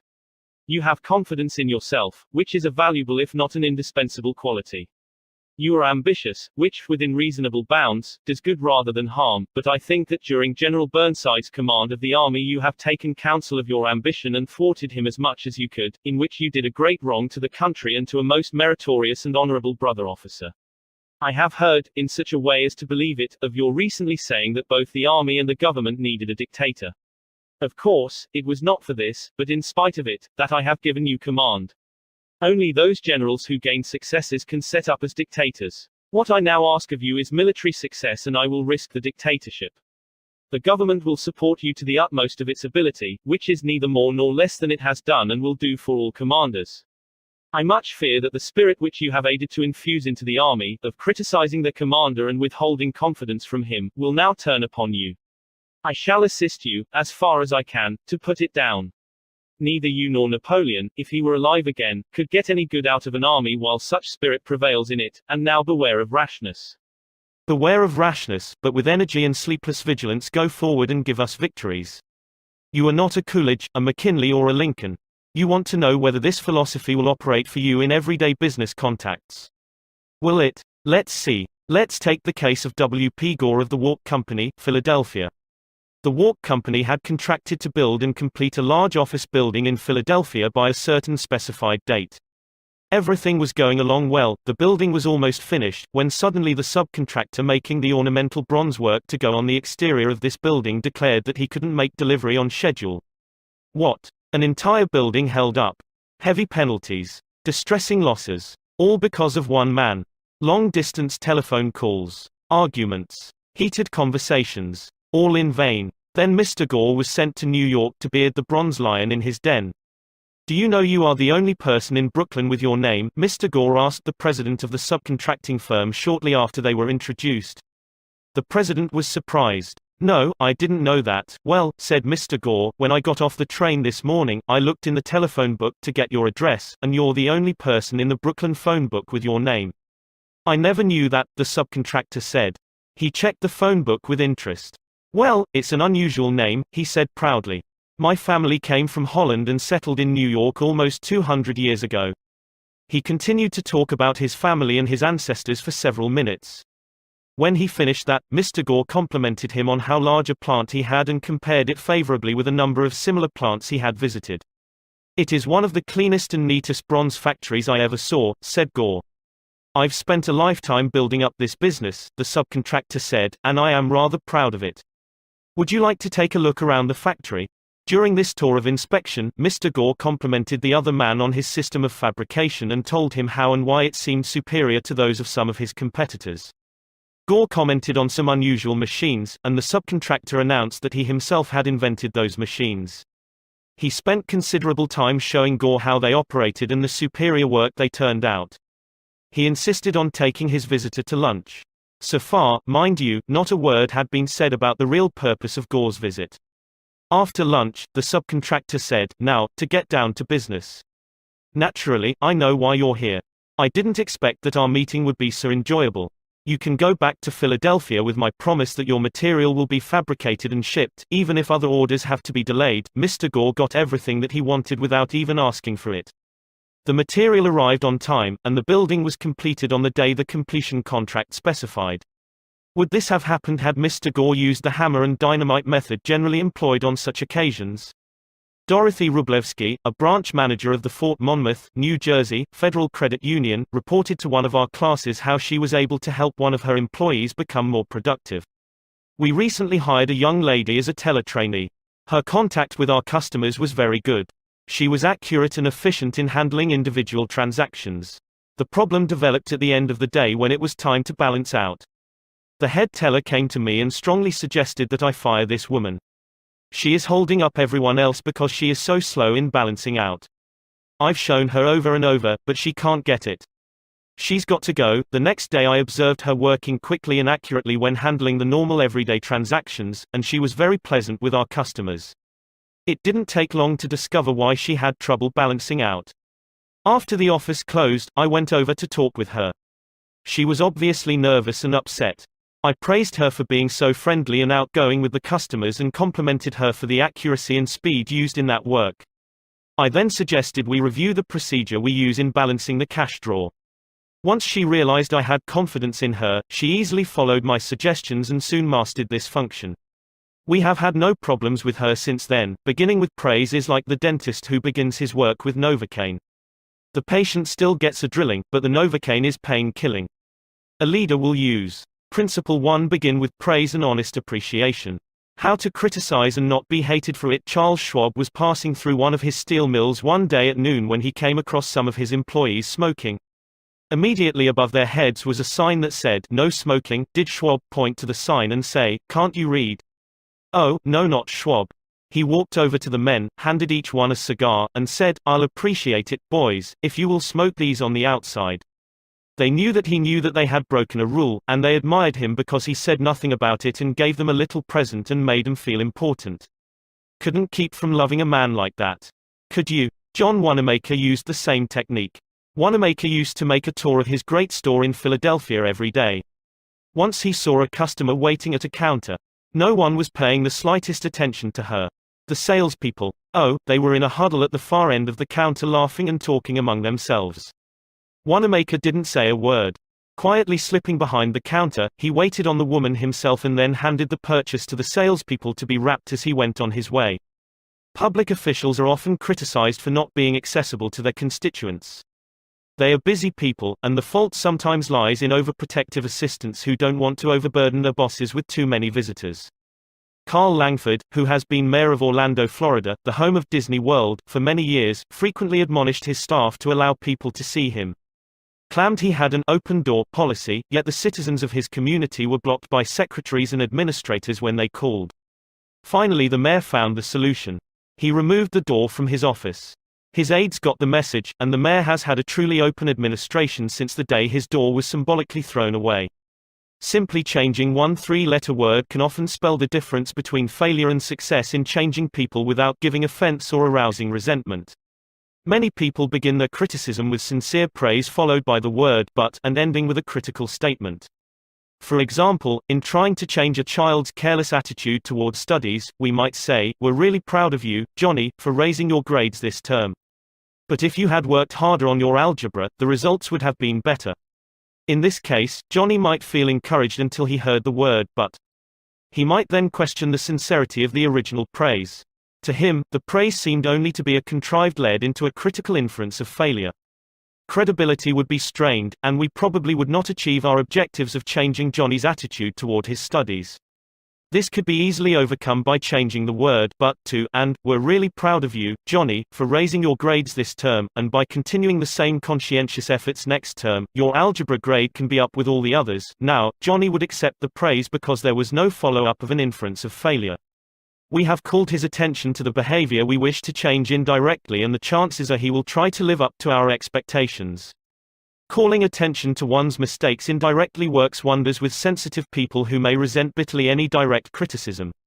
Marge Jacob of Woonsocket, Rhode Island, told one of our classes how she convinced some sloppy construction workers to clean up after themselves when they were building additions to her house.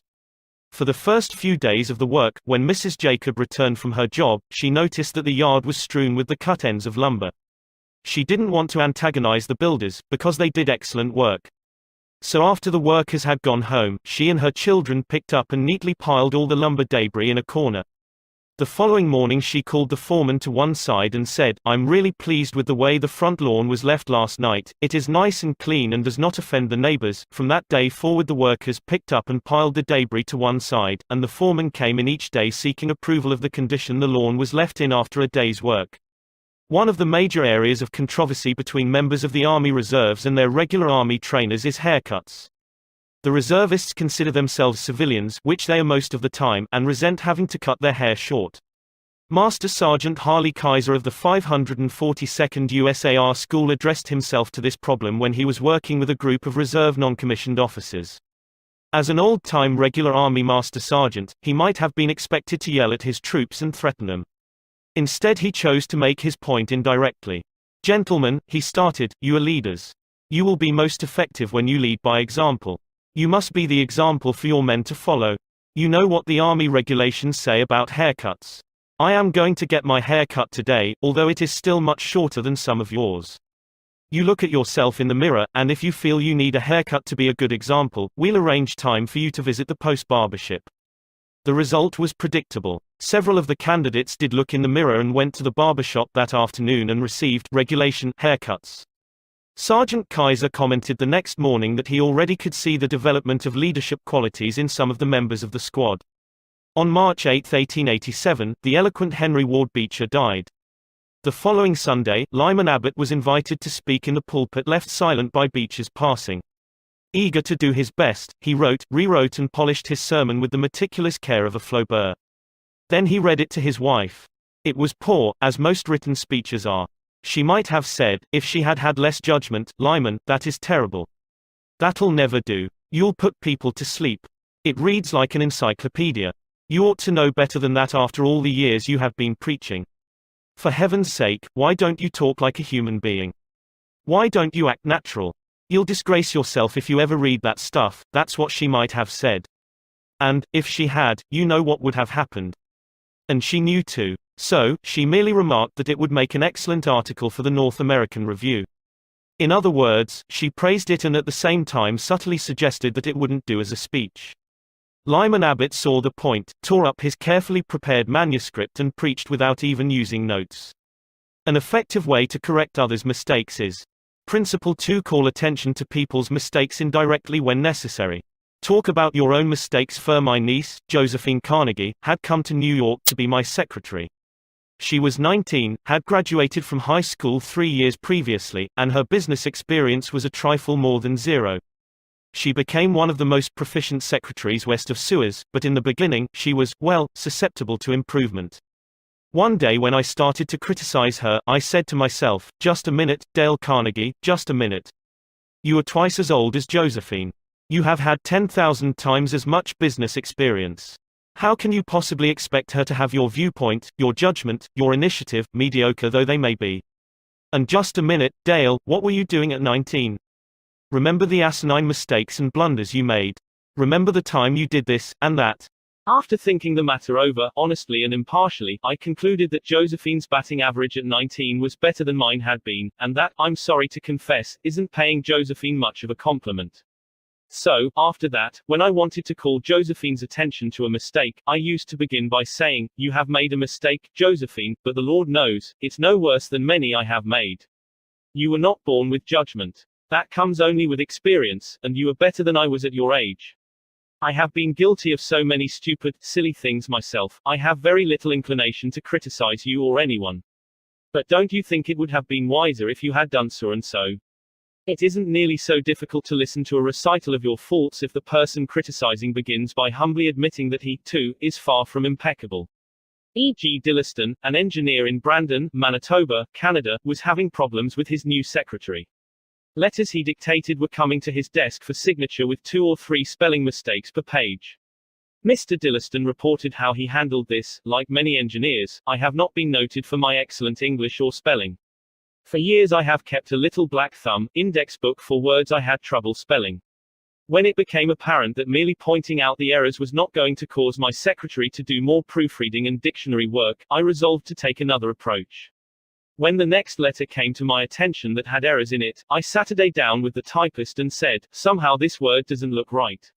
It's one of the words I always have had trouble with. That's the reason I started this spelling book of mine. I opened the book to the appropriate page. Yes, here it is. I'm very conscious of my spelling now because people do judge us by our letters and misspellings make us look less professional. I don't know whether she copied my system or not, but since that conversation, her frequency of spelling errors has been significantly reduced. The polished Prince Bernhard von Bülow learned the sharp necessity of doing this back in 1909. Von Bülow was then the Imperial Chancellor of Germany, and on the throne sat Wilhelm II. Wilhelm, the haughty, Wilhelm the arrogant, Wilhelm, the last of the German Kaisers, building an army and navy that he boasted could whip their weight in wildcats. Then an astonishing thing happened. The Kaiser said things, incredible things, things that rocked the continent and started a series of explosions heard around the world. To make matters infinitely worse, the Kaiser made silly, egotistical, absurd announcements in public. He made them while he was a guest in England, and he gave his royal permission to have them printed in the Daily Telegraph. For example, he declared that he was the only German who felt friendly toward the English, that he was constructing a navy against the menace of Japan, that he, and he alone, had saved England from being humbled in the dust by Russia and France, that it had been his campaign plan that enabled England's Lord Roberts to defeat the Boers in South Africa, and so on and on. No other such amazing words had ever fallen from the lips of a European king in peacetime within 100 years. The entire continent buzzed with the fury of a hornet's nest. England was incensed. German statesmen were aghast. And in the midst of all this consternation, the Kaiser became panicky and suggested to Prince von Bülow, the Imperial Chancellor, that he take the blame. Yes, he wanted von Bülow to announce that it was all his responsibility, that he had advised his monarch to say these incredible things. But Your Majesty, von Bülow protested, it seems to me utterly impossible that anybody either in Germany or England could suppose me capable of having advised Your Majesty to say any such thing. The moment those words were out of von Bülow's mouth, he realized he had made a grave mistake. The Kaiser blew up. You consider me a donkey, he shouted, capable of blunders you yourself could never have committed. Von Bülow knew that he ought to have praised before he condemned, but since that was too late, he did the next best thing. He praised after he had criticized. And it worked a miracle. I'm far from suggesting that, he answered respectfully. Your Majesty surpasses me in MANV respects, not only of course, in naval and military knowledge but above all, in natural science. I have often listened in admiration when Your Majesty explained the barometer, or wireless telegraphy, or the Röntgen rays. I am shamefully ignorant of all branches of natural science, have no notion of chemistry or physics, and am quite incapable of explaining the simplest of natural phenomena. But, von Bülow continued, in compensation, I possess some historical knowledge and perhaps certain qualities useful in politics, especially in diplomacy. The Kaiser beamed. Von Bülow had praised him. Von Bülow had exalted him and humbled himself. The Kaiser could forgive anything after that. Haven't I always told you, he exclaimed with enthusiasm, that we complete one another famously. We should stick together, and we will. He shook hands with von Bülow, not once, but several times. And later in the day he waxed so enthusiastic that he exclaimed with doubled fists, if anyone says anything to me against Prince von Bülow, I shall punch him in the nose. Von Bülow saved himself in time, but, canny diplomat that he was, he nevertheless had made one error. He should have begun by talking about his own shortcomings and Wilhelm's superiority, not by intimating that the Kaiser was a half-wit in need of a guardian. If a few sentences humbling oneself and praising the other party can turn a haughty, insulted Kaiser into a staunch friend, imagine what humility and praise can do for you and me in our daily contacts. Rightfully used, they will work